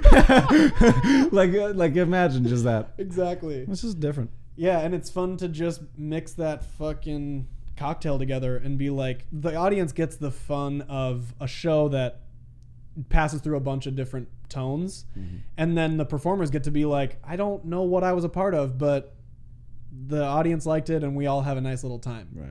So it's fun. I don't know if you've had the same challenge of trying to get people to come to shows when you're like, hey, I've got this show on the books, it'd be fun if you came out. It's genuinely because I think you'll enjoy it. I'm not Right. trying to sell you fucking knives. But everyone else has ruined that. That's all that is. Oh, like, for it's sure. been ruined, the ask to come to a show. It's like everyone just goes, oh, it's gonna be terrible. Yep. It's like I don't invite people to really Yeah. for the first time in April of this year, I posted about some shows I was gonna be on. I was like, hey, if you guys want to come, one person came to one show. It's like, yeah, I didn't really want you to come anyway. Like that, but that also affirmed to me. I was like, I don't care about posting about shows. It's like, yeah. I don't know. It's not for people I know. It's for strangers. Yeah, absolutely. Especially stand-up. Now, improv or the show that you do, it's like a show. It's like a movie. It's like you can watch a thing with it's your as friend. much a black box theater experience as it is a fucking... So that's a little different. But something about stand-up goes, I don't even want to know anyone here. It's going to be way more fun if it's a million strangers than me. yeah. That's way more fun. God, I hope we're to that. I hope my audience gets so sick of this show that we're getting randos, because I think our shit lands better on people who don't know. They don't have some idea or notion about what Alex and I present. Yeah. Because one of these days when we get randos in there, they're like, man, I just didn't see that fucking bit coming. Yeah. And that was funny that it happened that way. Exactly. But yeah, it's fun for both ways. It's just really shitty when you feel like you have to try to coax people out to something that you're like, you're gonna enjoy it though. Right. I have to convince you that Right. you're gonna have a nice I time. like it's not, like I said, it's people are like, you gonna? I'm like, if you can't, you might have a good time. Like, Yeah. like I don't even want to promise them. Like, Yeah. I could do bad, maybe. Like it's not impossible. Like Yeah. I'm not gonna guarantee you'll probably have a good time. Like Yeah. that's what I was saying. It'll be fun. have a good time. You'll probably have a good time. It'll be fun, dude. Well, I think that you're the best culmination of all these different things, and I appreciate you coming out. And I think we just hit 2 hours. I think we're done it. I think Did we you did the thing. feel it out like Louis? No, I 45 think on the nuts? David winked at me. I'm not. Well, I appreciate you having me. This has been Dude, too much fucking This fun. has been a lot of fun, man. See, that's why I wanted to have you, because I was like, I remember we drove down to Atlanta, and I was like, we could just keep talking. Oh, like, we could do this for the we next could do 3 that days. for a while. I miss this for that reason. But thank you Yeah. for coming, man. Check out Aidan if you're watching this. Thank you. I'm If you stuck around touchy-feely. for this long. Touchy Feely on Instagram. Touchy-feely. And Fly By Night Show on Instagram as well. Fly by night, touchy feely. Go check out Doug. Go Check out Doug. Follow my van. Yeah, dude. Check out Doug, bro. Doug is pretty lit. You'll find if you look it up, you'll find his Doug, You'll find me. dude. Let's do it. Canaan.